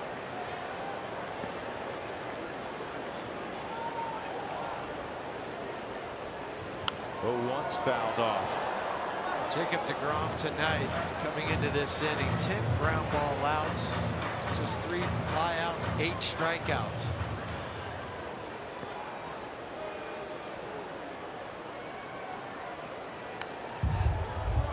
He's been everything that was advertised coming in. Low ERA, batting average against, the whip.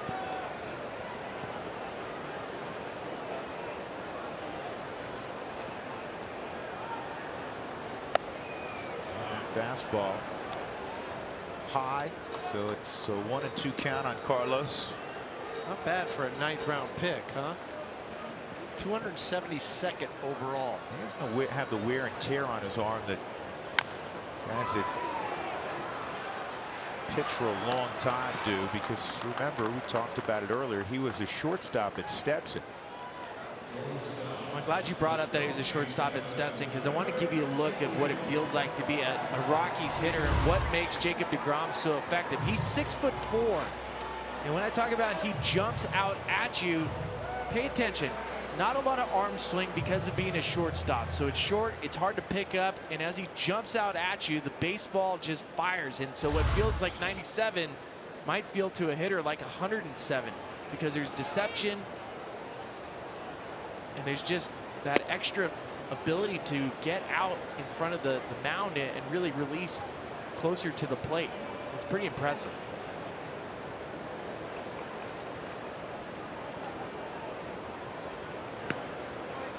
Falls behind for a rare instance tonight. 2-0 behind Story. Trevor, a fly ball to left. Ball he just missed, and then he walked his second time up. I'm watching Carlos Estevez talking to Nolan Arenado on the dugout, asking, like, how does this ball travel? Trying to play. I mean, Huey, we talk about this sometimes with four-seam action. As an outfielder, I want to throw a four-seam over the top so I can get a carry. I'm sure that's what he wanted to do as a shortstop too, but it translates so well as a pitcher because that extra carry with the four-seam explodes in the strike zone. Yeah, and it just stays on the same plane, and it's just so hard too for a guy that's a power pitcher, but he can command different pitches, and it's not just to one side. It's not just to say the glove side or the arm side. He can go in or out, up or down. So even in a count when you're sitting ahead 3-1, you think you're going to get a fastball, but you're not quite sure. On the ground is short, and Rosario by a step gets Trevor. Well, the first 15,000 fans through the gates this Saturday will receive a 25th anniversary throwback replica jersey courtesy of King Supers. And this is what it looks like, folks, right here. All right, and then on the back, of course, the number 93 for the anniversary. Drew, you know what? I'll give you this one since I kept the one from yesterday. Could you imagine if it was only 15 like you originally said? I know, right? They'd be Get lining early. No, it's 15,000. I misspoke. Not just 15. Did you say 15? The first 15 The people? first 15 people. Get here early, folks. 15,000. That's why there's 3 zeros after the 15. Is that what that means? I'll help you with your math later. Okay. That was a bunt attempt. That's foul by Parra. Wonder how many people that come to the game and get a jersey are going to go under. Who's number 93 on the Rockies? I hope not many. Was it Beimel wore number 99? 97. 97. Okay. Yeah, his child was born in 1997, and I think that's why he did the jersey. Turk Wendell wore number 99.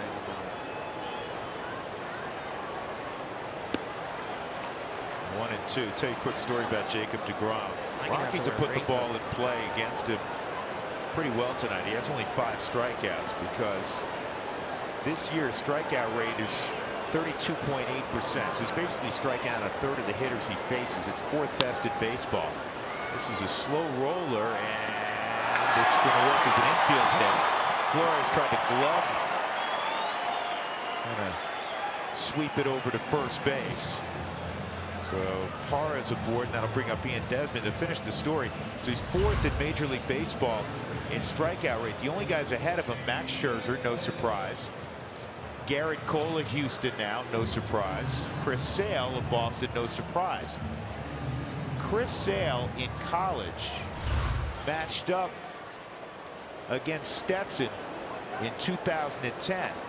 Jacob deGrom was still a shortstop. He hits lefty, right? Yeah.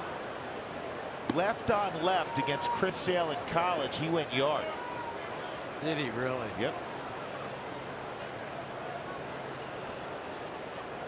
Here's your earned run average leaders among active pitchers. Kershaw, of course, #1, and then it's deGrom.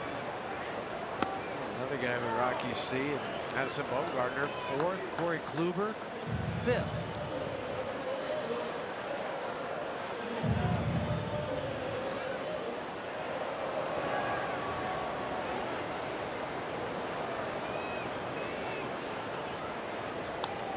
Good swing. Cousins hit it sharply twice, once to second, once to short.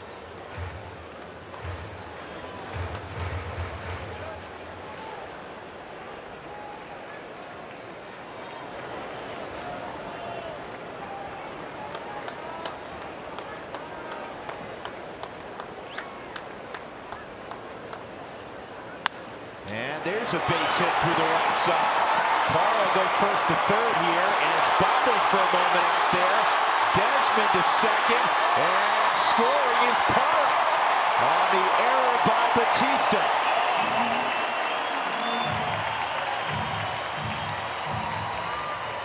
Spilly, I don't know if it snaked on him or what, but that's a play that should be pretty routine for an outfielder. Well, there's times when balls are hit, and it has to be slower for the baseball to snake. And when we talk about snakes, we're talking about the cut of the grass. You can see the checkerboard grass, and so the ball will start, once it starts clinging lower, it'll start to go back and forth. My guess is Jose Bautista looked up. When he looked up, he missed it. I like how Gerardo ran hard the whole way, so Stu Cole had the option to send him home. Because sometimes that base hit to right, you're thinking I can make it to third, but then you start to, I don't want to say slow down, but you're in your mind you're thinking, okay, I got to third, but he didn't do that. He was running hard. Stu could wave him and get a run for the Rockies. And now Murphy is the tying run at the plate. He takes strike one. How about Ian Desmond? He doesn't get an RBI on that, obviously. It's a base hit and an E9, allowing both runners to get an extra 90 feet. But Desmond, among National League first basemen, he's tied for second in home runs with 14. He's tied for fifth in RBIs with 40. And he's second overall in fielding percentage. And you know how the season started the first month, 5 weeks, 6 weeks for Desi. It was a struggle. It was, but he kept grinding. He never said, oh, I need to come out of the game, out of the lineup. I'm going to stay in here. I'm going to work my way. And now you look at those numbers, and they're top shelf. And the average keeps climbing. The production's been there. When he earned that base hit too, because he hit the ball hard his first 2 times, just right at guys. He was due for a hit that found the hole.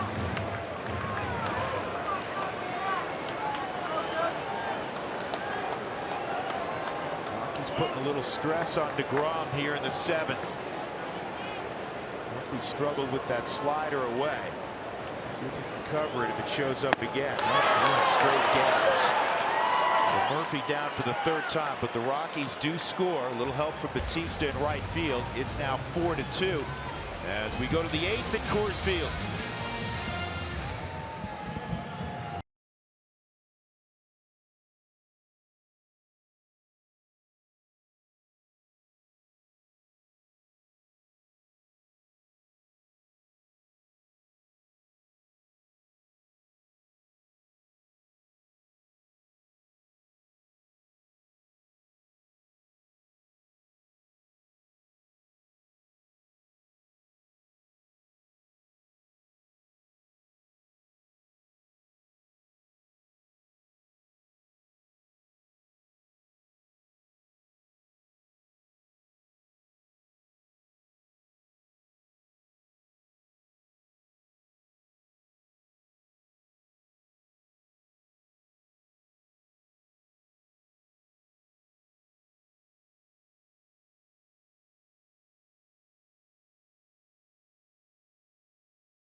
And is brought to you by Southwest Airlines. Low fares, no hidden fees. That's transparency.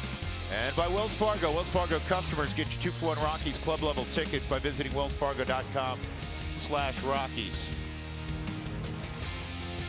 Rockies trailing 4-2 as we embark on the top of the 8th inning. It'll be Conforto, Devin Mesoraco, and Jose Batista. And still on the mound is Harrison Musgrave. Tyler Anderson went 5 1/3. He allowed 3 runs on 7 hits, a couple of walks. He hit a batter and struck out 4.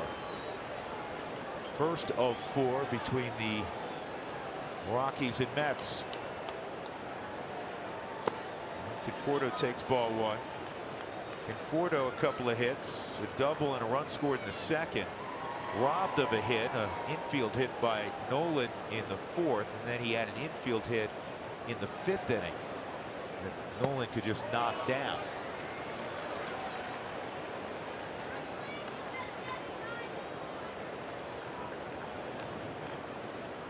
No action in the Mets bullpen, if you're wondering. That inning that was extended by the error up the pitch count enough that Mickey Callaway would go to his bullpen after 7. 97 pitches for DeGrom. Oh, my guess is there's no way DeGrom would let that happen. Not right now. He's throwing 116 pitches this year. That's his season high.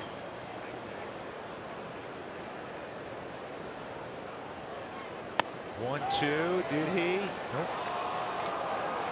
Huey, we've been around pitchers when they smell a win. Yeah. And a guy like DeGrom that does not have much run support. I mean, we're both saying wins shouldn't matter as much in 2018, but they still do. Well, yeah, especially to somebody like DeGrom, who's been doing it for a long time. This is pulled, and it's going to roll all the way to the wall. So Conforto will have a leadoff double here in the 8th inning. Second double tonight for Conforto. And again, the last couple 3 ball games, he's starting to emerge from the abyss. He's been in a horrendous slump. Well, the Mets as a club on the season had been hitting .226, but even worse in the month of June, just .163.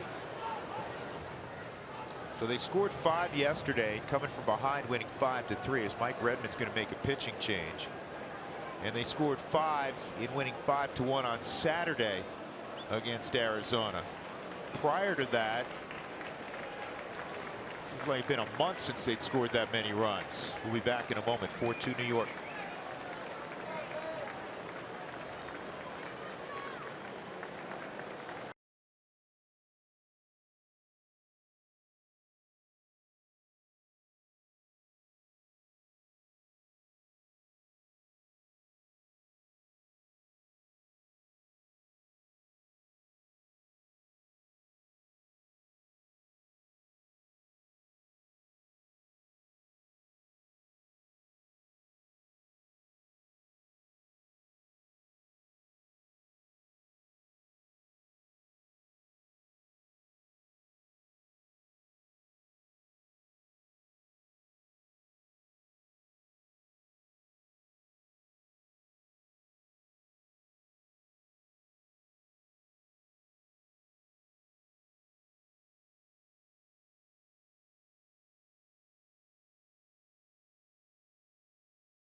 Mode and much more. Learn more at RBIGame.com. Rated E for everyone.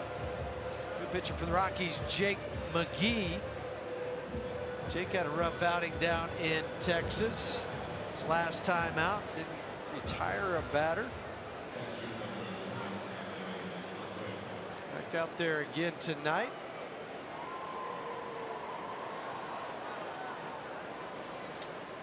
Let me correct something. Jake, an inning and a third.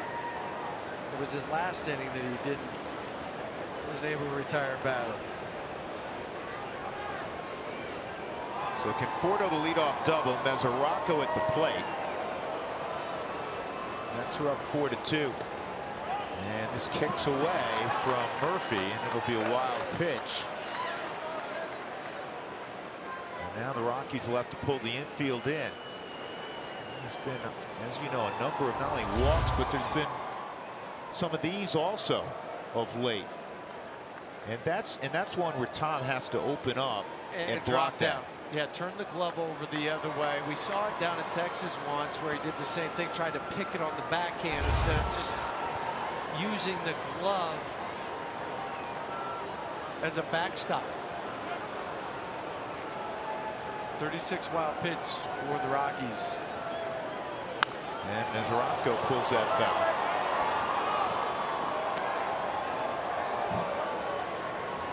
Talked to Jake for a while this afternoon, and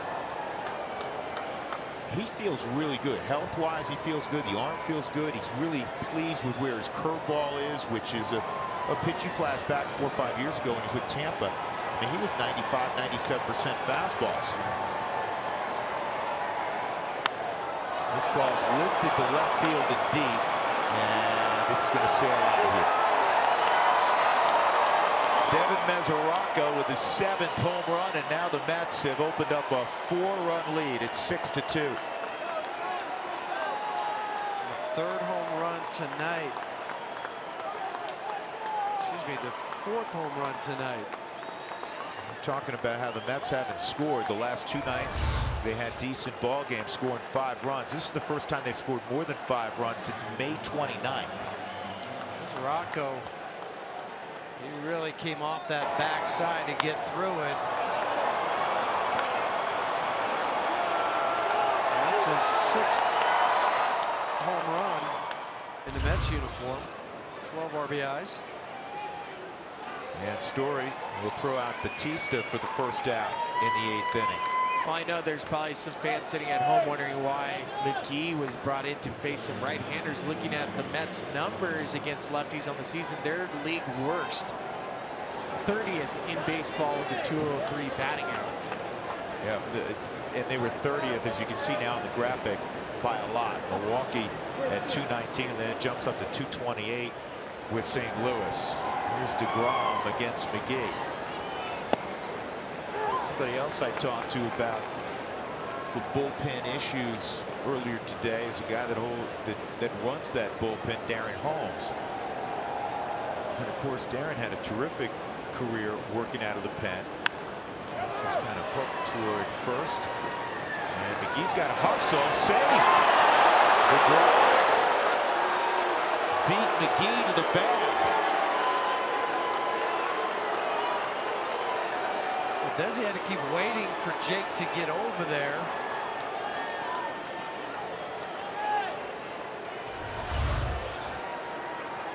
I think they're going to take a look at this. When Desi's waiting, and then Jake gets over there. Get a closer look on the Subaru Supermo. He's out. Yeah. He's out. I don't think this one will take him long to look at. You always got to be aware, part of the pre-pitch preparation, you played on the dirt your whole career, is you want to know as a base runner, you want to know where the outfielders are playing. As an infielder, you have to know who's running. And you also have to know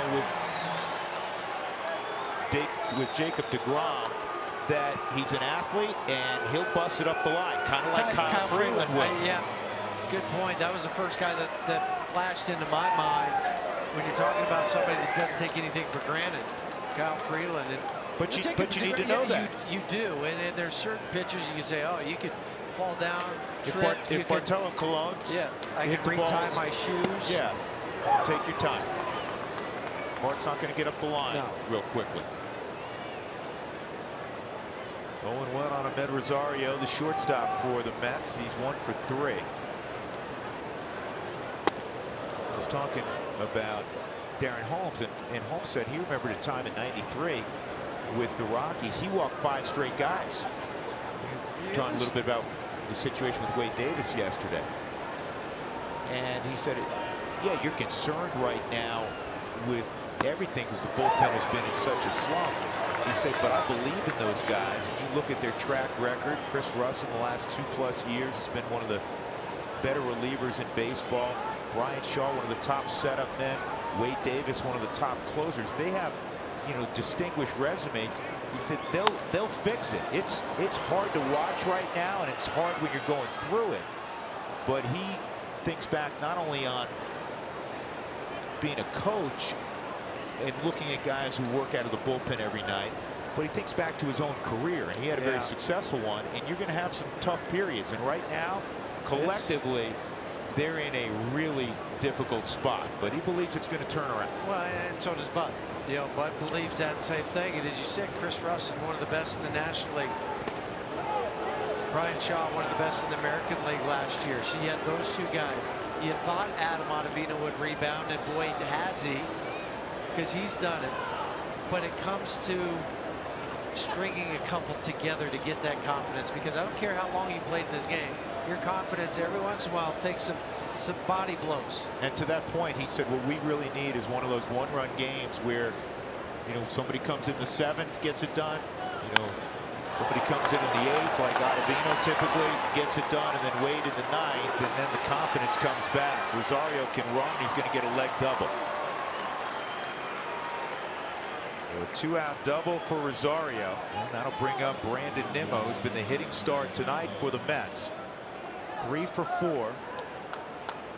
Including 2 home runs, an inside the park home run and a long home run to right center.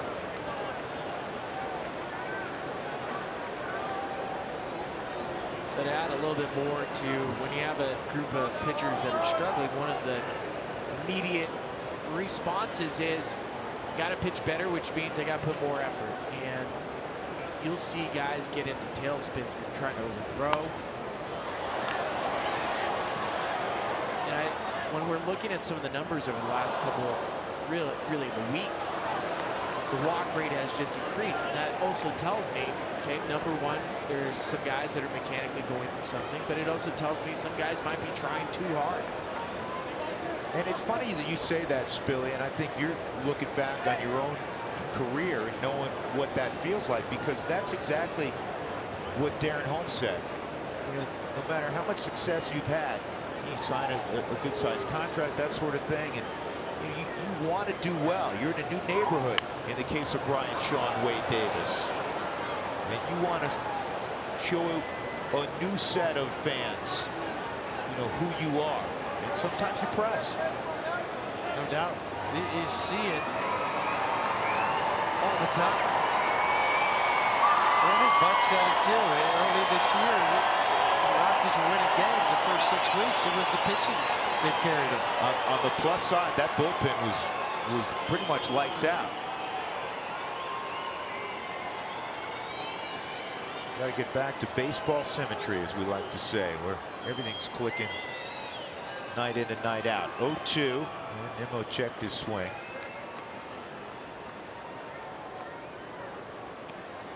A really athletic kid, as we were talking about, and a good-sized kid. He's still growing. He's 6'3", about 215. Can run.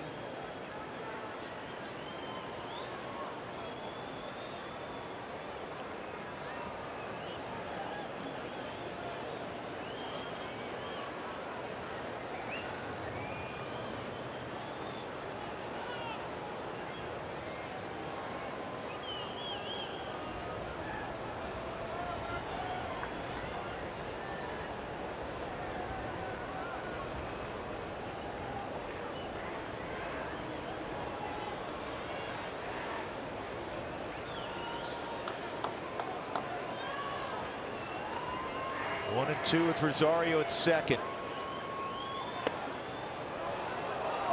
94, but off the plate. 2-2. Here, I want you to look at the difference just in facial expression of where Brandon Nimmo is right now.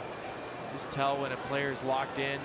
Zero facial expression. It almost looks like he's completely relaxed. The jaw muscles is what I look at. There's no tension. It's like, okay, we're taking a little batting practice. And he's upset there as McGee strikes him out. In the inning, a 2-run home run by Devin Mesoraco. And the Mets lead 6-2 going to the bottom of the 8th.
comes up to pinch hit.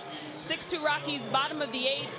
We got to talk about tomorrow's Philly, because guess what? All season long, we've been celebrating the Rockies' 25th anniversary. We will continue that celebration tomorrow with number 15 on our list, Jeff Francis. You played with him. Are you excited to celebrate him?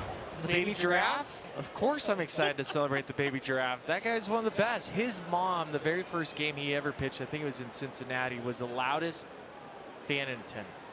Hands down. Not a lot. Okay, there we go. Well, there's story number 1 of the baby giraffe. I cannot wait to hear what everyone else has to say. So just a reminder, tweet us at AT&T Sportsnet RM using the hashtag ToyotaTalk25. We want to hear your stories about the baby giraffe. Spilly's got some. I'm sure Corey's got some. We'll bring you some. Drew, you have any? On the baby giraffe, Boomer. Yeah, you got any?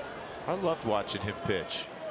And boy, was he had some terrific years in a Rockies uniform. None better, obviously, than the great run in 2007.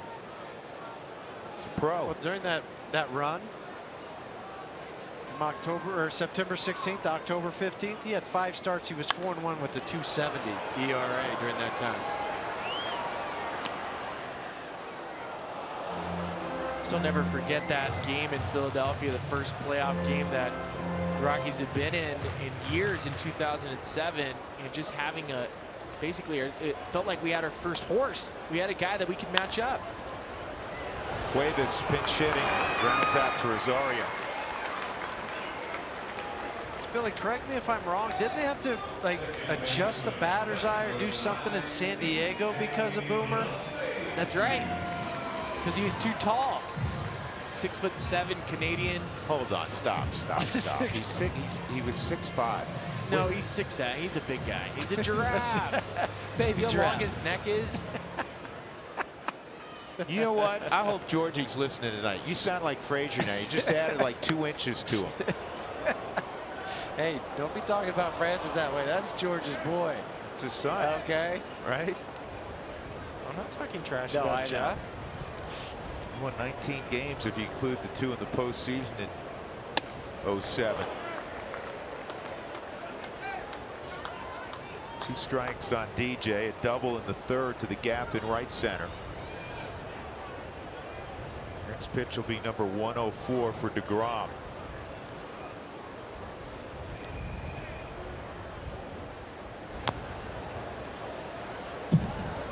There's no way DeGrom's coming out of tonight's game. Just by the way he's commanded the strike zone, the way he's acting on the mound. I mean, just watching him, Huey, he shows me no signs of fatigue. No, I know he might fight it though, but I'm not sure Mickey Callaway allows him to do it. I think he's only going 8. Here's why. I just checked their schedule. They don't have a day off for a while, so perhaps if he was getting an extra day off before his next start, they would contemplate it, and I'm sure they're going to contemplate it. But this is your horse. He didn't Noah Syndergaard. And I totally get what Spilly's saying. And you're up 4 runs. Up 4 runs, but I get what Spilly's saying. It's certain guys, when they get the baseball to start the game, their mindset is, I'm going to finish the game. I think DeGrom's one of those guys. He's a rare breed, and he is through the 8th inning successfully. He's got 7 strikeouts. 6-2 New York.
They need to rally and rally big. They lose this game. Yes. It's not a great stat. So we'll just save that for the post-game show. So There's a then they rally. can't lose. There's No, a rally because involved. it's a bad They did run into an ace today, a true ace. They did. Jacob deGrom has been a mechanic out there. He's commanded all of his pitches up, down, in, out. It's been impressive. And he got carried by the Wyoming native. That they did. Mr. Nimmo. All right, guys, we'll send it back to you. We'll see you right after the game for the Toyota post-game show. All right, guys, thanks very much. Jeff Hoffman, as you can see, is now in the ball game for the Rockies to throw the top of the 9th inning. He'll get 2, 3, and 4 in that Mets lineup. Cabrera, Frazier, and Flores. Third appearance for Hoffman since returning to the big leagues. I recalled back on June 8th. Chance for Jeff to get some work into this game, and it's hard because he had been starting down in AAA. It would come up here, you're the long guy, sometimes you get in, sometimes it might be 4, 5, 6 days before you see the field again. Cabrera is 1 for 4. Outside, ball 1.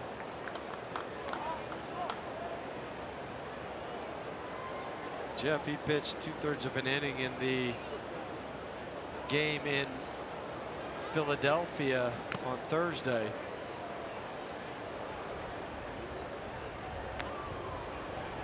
A walk and a hit. Hoffman is part of that rotation that includes Antonio Senzatella down in Albuquerque. Senzatella in his last outing, more than a week ago, he'd been throwing the ball well, tweaked his groin in the first inning and came out. Not sure as to when he'll return. They got out in front of it, so hopefully it's not too long a frame of time.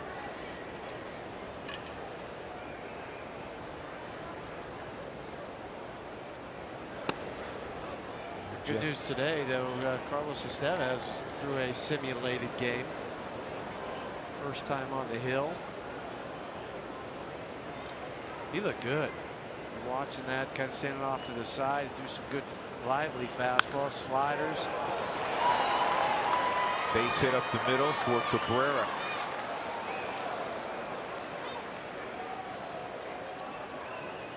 I'll bring up Todd Frazier, who wants tacos. Fans, follow us at AT&T Sportsnet RM on Twitter to receive alerts for the Rockies taco special when the Rockies score 7 or more in a game.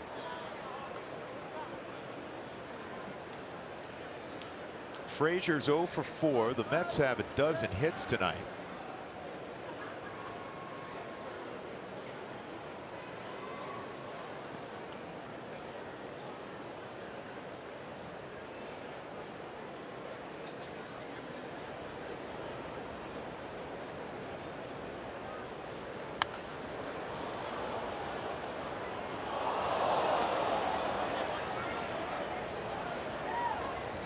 Tough month of June for the Rockies, as you know, also for the Mets. The Rockies came into tonight's ball game 4-11 in June. The Mets 3-11. And opposite issues as to why these two teams were losing games. The Rockies are scoring a ton of runs in June. That's a base hit. Cabrera will go first to third. That's a great deep by Really Story. good. It kept Frazier at first base, and it allowed the throw to go through. Now the runner Cabrera was safe, but if it's not a quality deke, Frazier, who made a hard turn, is going to end up at second base. Yeah, and then Charlie kept the ball low enough so Trevor could make that deep. To go back to what you were talking about for the Mets, they just hadn't been scoring any runs or hitting. Tonight they are. The Rockies, been a lot of offense. I think if you're the Rockies offense tonight, you just tip your cap to Jacob deGrom. What he's done tonight. Flores check swing foul ball. Wilmer a home run in the 4th inning. He's 1 for 4. Got robbed of perhaps a double his first time up. Cargill made a diving catch near the line in right.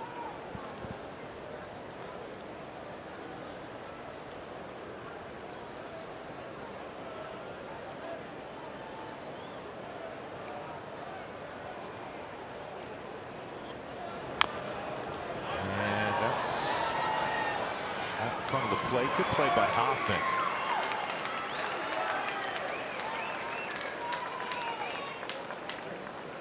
One out. Frazier moves to second. Second and third for Conforto. Well, here in June, the major league ranks offensively for the Mets. Last in hitting, last in runs scored, slugging percentage, on base percentage. Their team ERA is fine, 3.76, middle of the pack. To go back to 1972, the only time they hit below 200 for the month. Rockies, by the way, are going to walk Conforto to load up the bases, set up a force all the way around. And that'll bring up Mesoraco.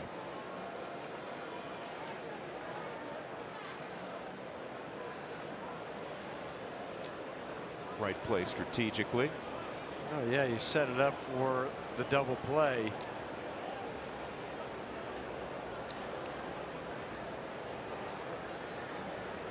You also have right on right. And this kicks away. Murphy hustles to the baseball, and Hoffman hustled to the plate. No advancement. Hard spike curveball from Jeff. This is a good job by Tom just to slide over and get a piece of it. And kick to his right. Feels like he's in a better position now to block because his stance is wider. Yeah, so as wider, he can get down closer to the ground. It's not such a big drop.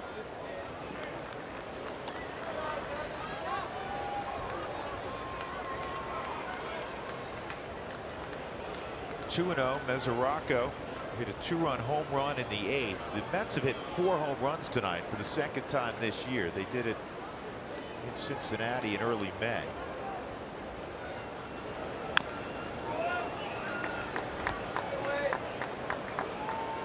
Another issue tonight for the Rockies. 7 out of 9 leadoff men have reached.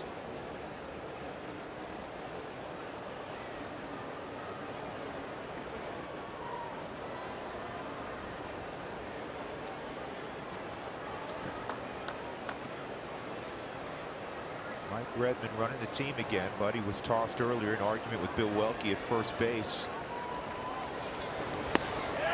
Trevor Story on a line drive to first off the bat of Parra. Trying to elude the tag of Flores. And he did elude the tag. Looked like he moved less than 3 feet out of the imaginary baseline. But that was not the ruling by Bill Welke.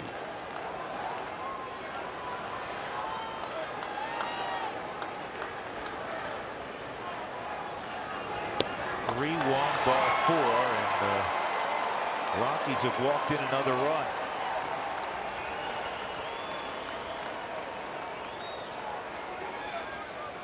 Saw that twice yesterday in the 9th inning. Back-to-back walks to walk in a run.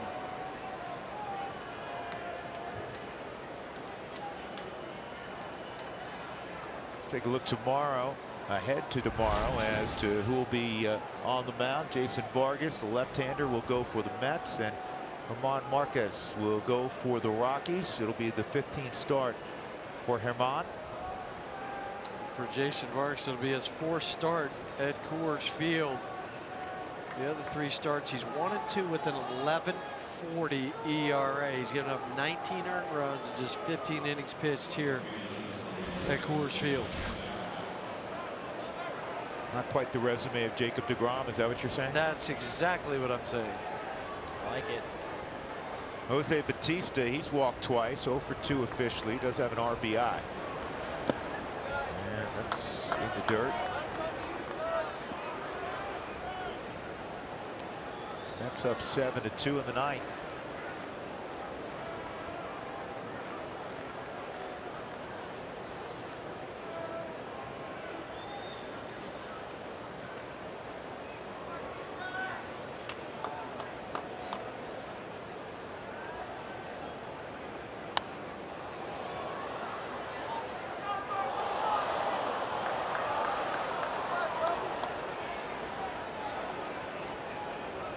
Brooks Bounders is getting loose in the Rockies bullpen now.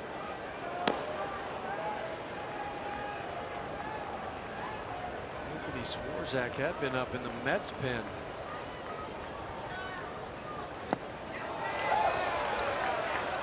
One and two on Batista.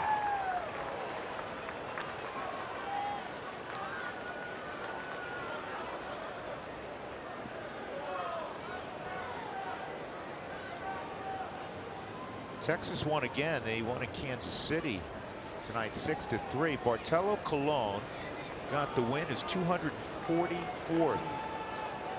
Moved ahead of Juan Marichal on the all-time wins list.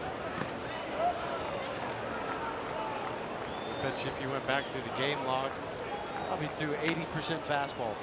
Maybe even more than that. And now Colon is the all-time winningest pitcher of players that hail from the Dominican Republic. Moving ahead of Marichal.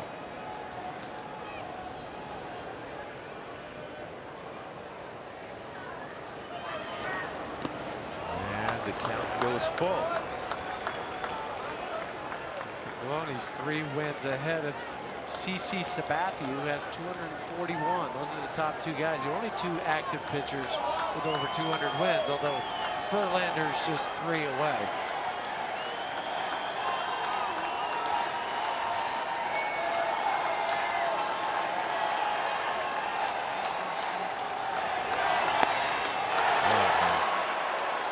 Another walk and another run comes home.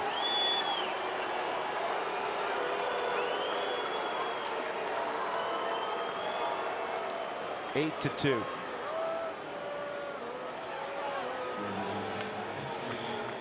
Jose Reyes will pinch hit for DeGrom.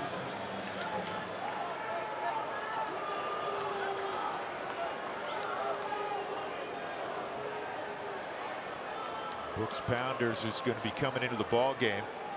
An intentional walk and then 2 unintentional walks. They're forced in 2 runs, 2 hits to start the inning against Hoffman.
New York in front. The bases are loaded.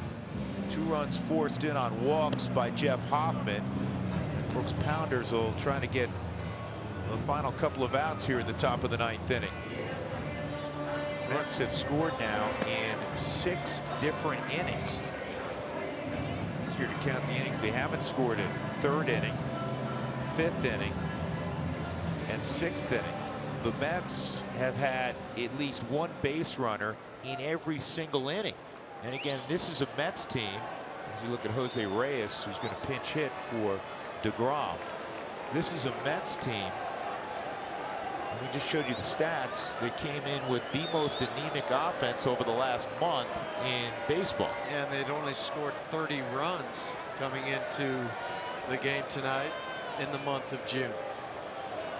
Reyes, bouncing ball to first. They'll come home with it out there. Good throw by Desmond. And it took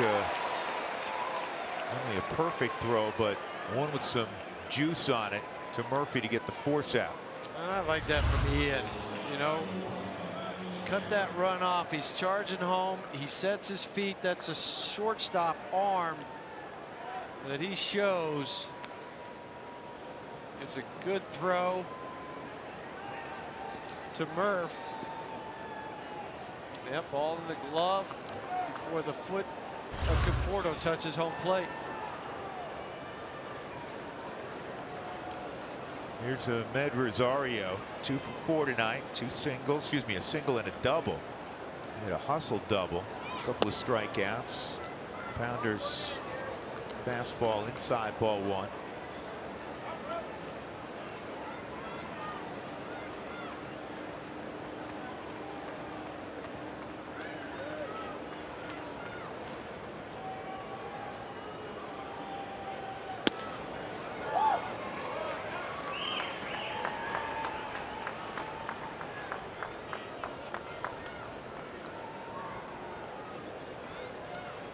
Pounders, big league service time last year with the Angels, 2 years ago with the Royals.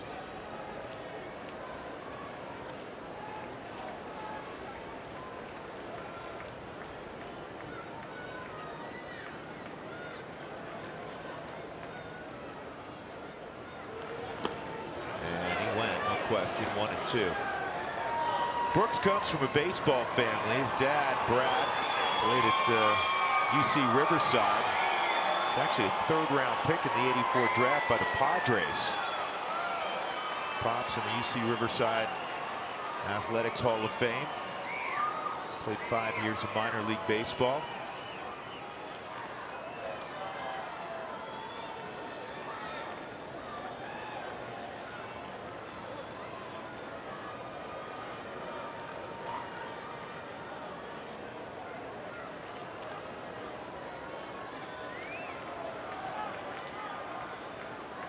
One and 2 on Rosario.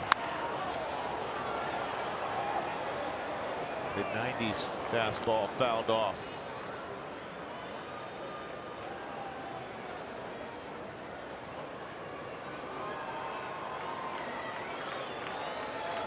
Looks a big guy. 6'4", 6'5".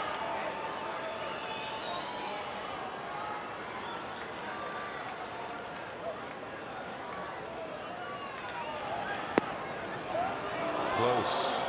Brooks wanted to walk to the dugout. That was really close. 2 and 2. Threw this slider right where he wanted it, right where Tom wanted it. With 2 strikes, Rosario didn't fish for it. Neither did Tony Randazzo. And that's fouled off.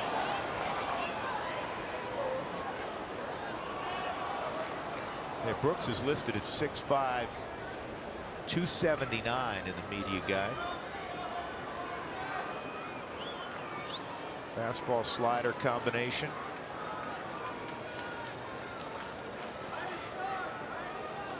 There's Rocco Batista Reyes on base. And this is a base hit right center field. This will get 2 more runs home. And it'll be another double.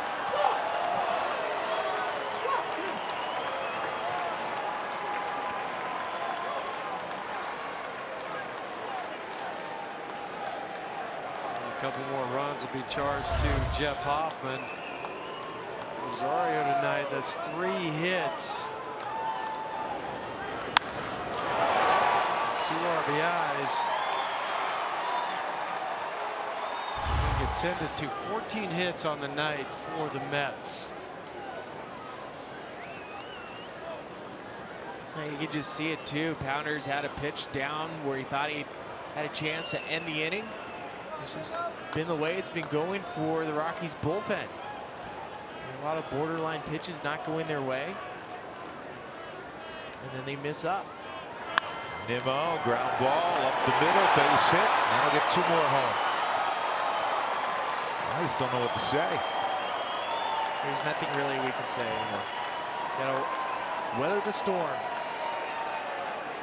Nimmo with a 4 RBI ball game in front of friends and family from Wyoming. And a 4-hit night. And the Mets have hit around this inning.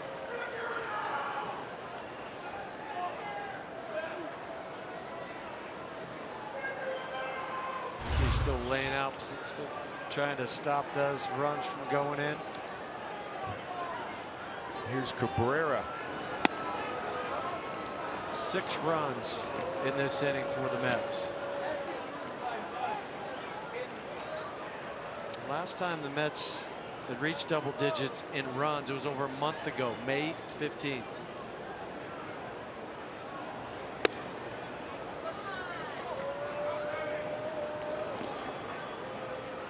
Second 4-hit game of Nimmo's young career. It's his first 4 ribby game.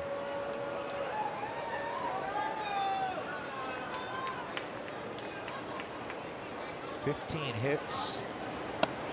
I'm looking up at the scoreboard. 12 runs, 15 hits. That's what the Rockies had yesterday. And of course, unfortunately, didn't win.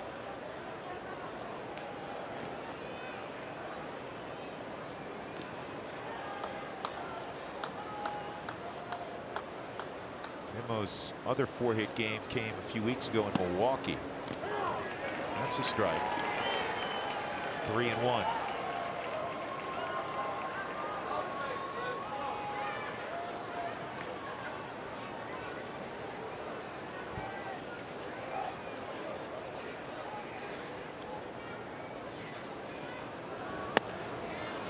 In there, 3-2.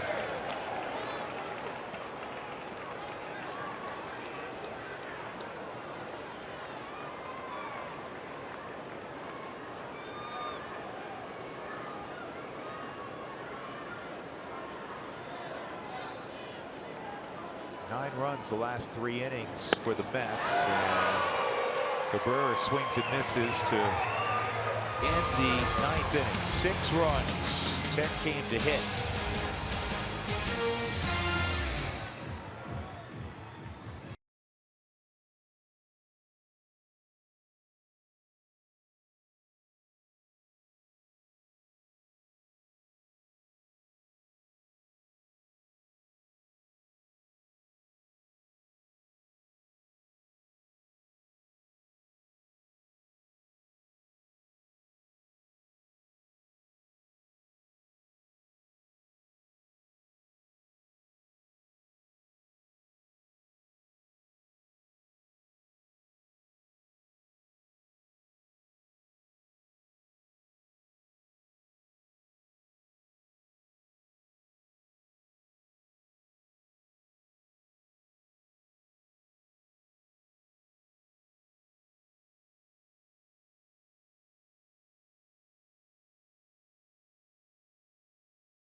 Jacob deGrom is usually that guy. He's one of the best in baseball.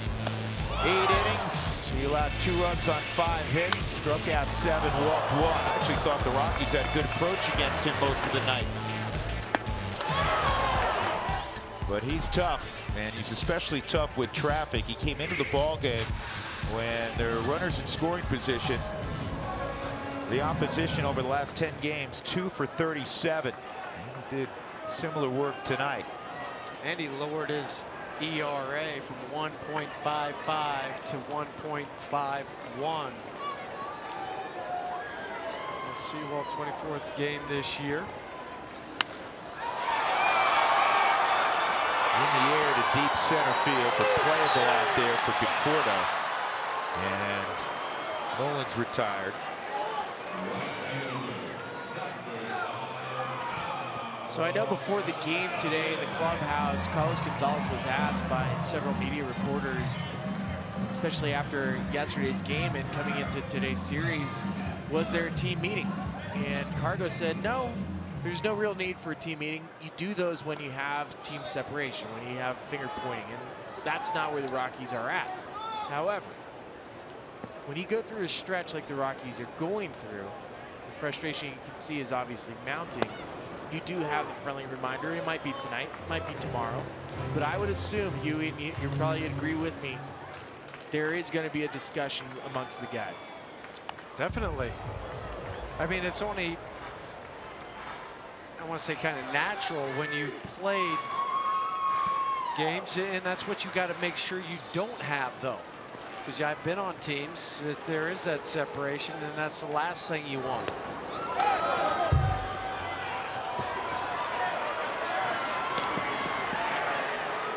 Two outs. Tell you one other change for the Mets at second base. Cabrera came out. Luis Guillorme is playing second base. Wearing Jerry Grody's number. That just came out of flashback from my childhood. From your youth. Yeah. I don't know how many guys have worn 15 since Grody retired. Dougie will be all over this. We'll have the answer tomorrow. Trevor Story with two outs.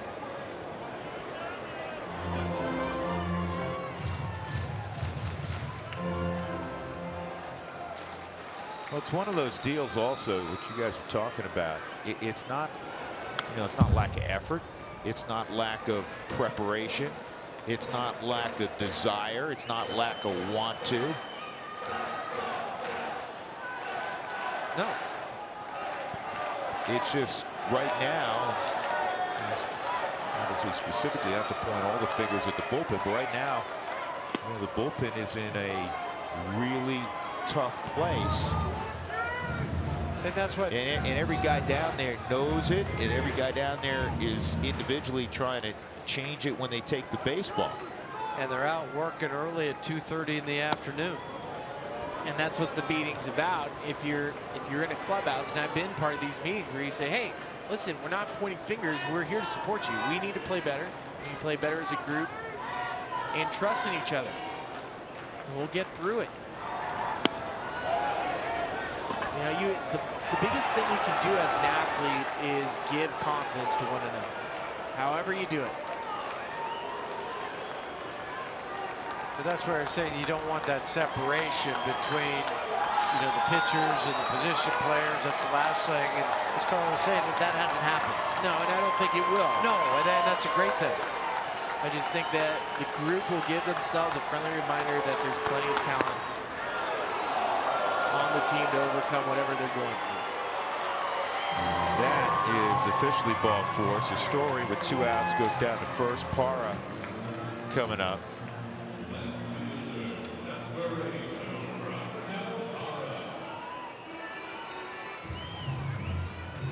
Arroyo's had another good ball game. 2 for 3 against DeGrom, including an RBI double in the second. Think about the only time they got him out. He hit that absolute rocket, but it was right at Flores, who turned it into a controversial double play. That's what he's been doing seemingly the last month and a half.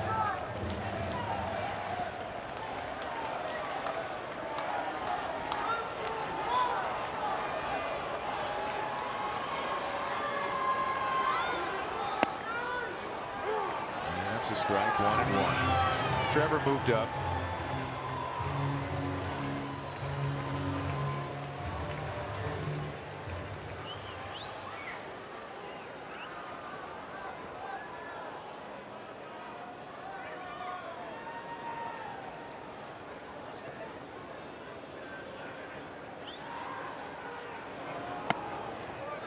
2-1.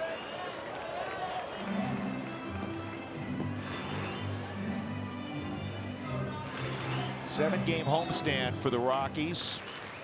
4-game set against the Mets. And then the Miami Marlins next weekend, Friday, Saturday, and Sunday. Rockies will have next Monday off. Take that in San Francisco. Good swing by Parra.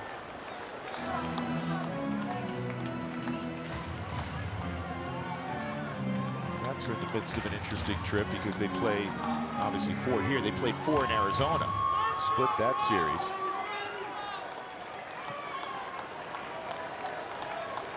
And the series actually began in Atlanta. They played a 2-game set in Atlanta, so it's a 10-game road trip spanning 11 days. Yeah, they lost the first 4 of the road trip. Now they'll 1 out away from winning their last 3.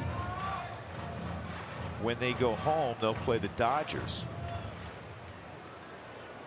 So they won't have a day off when they leave here on Thursday. They play the Dodgers for 3 and then Pittsburgh for 3.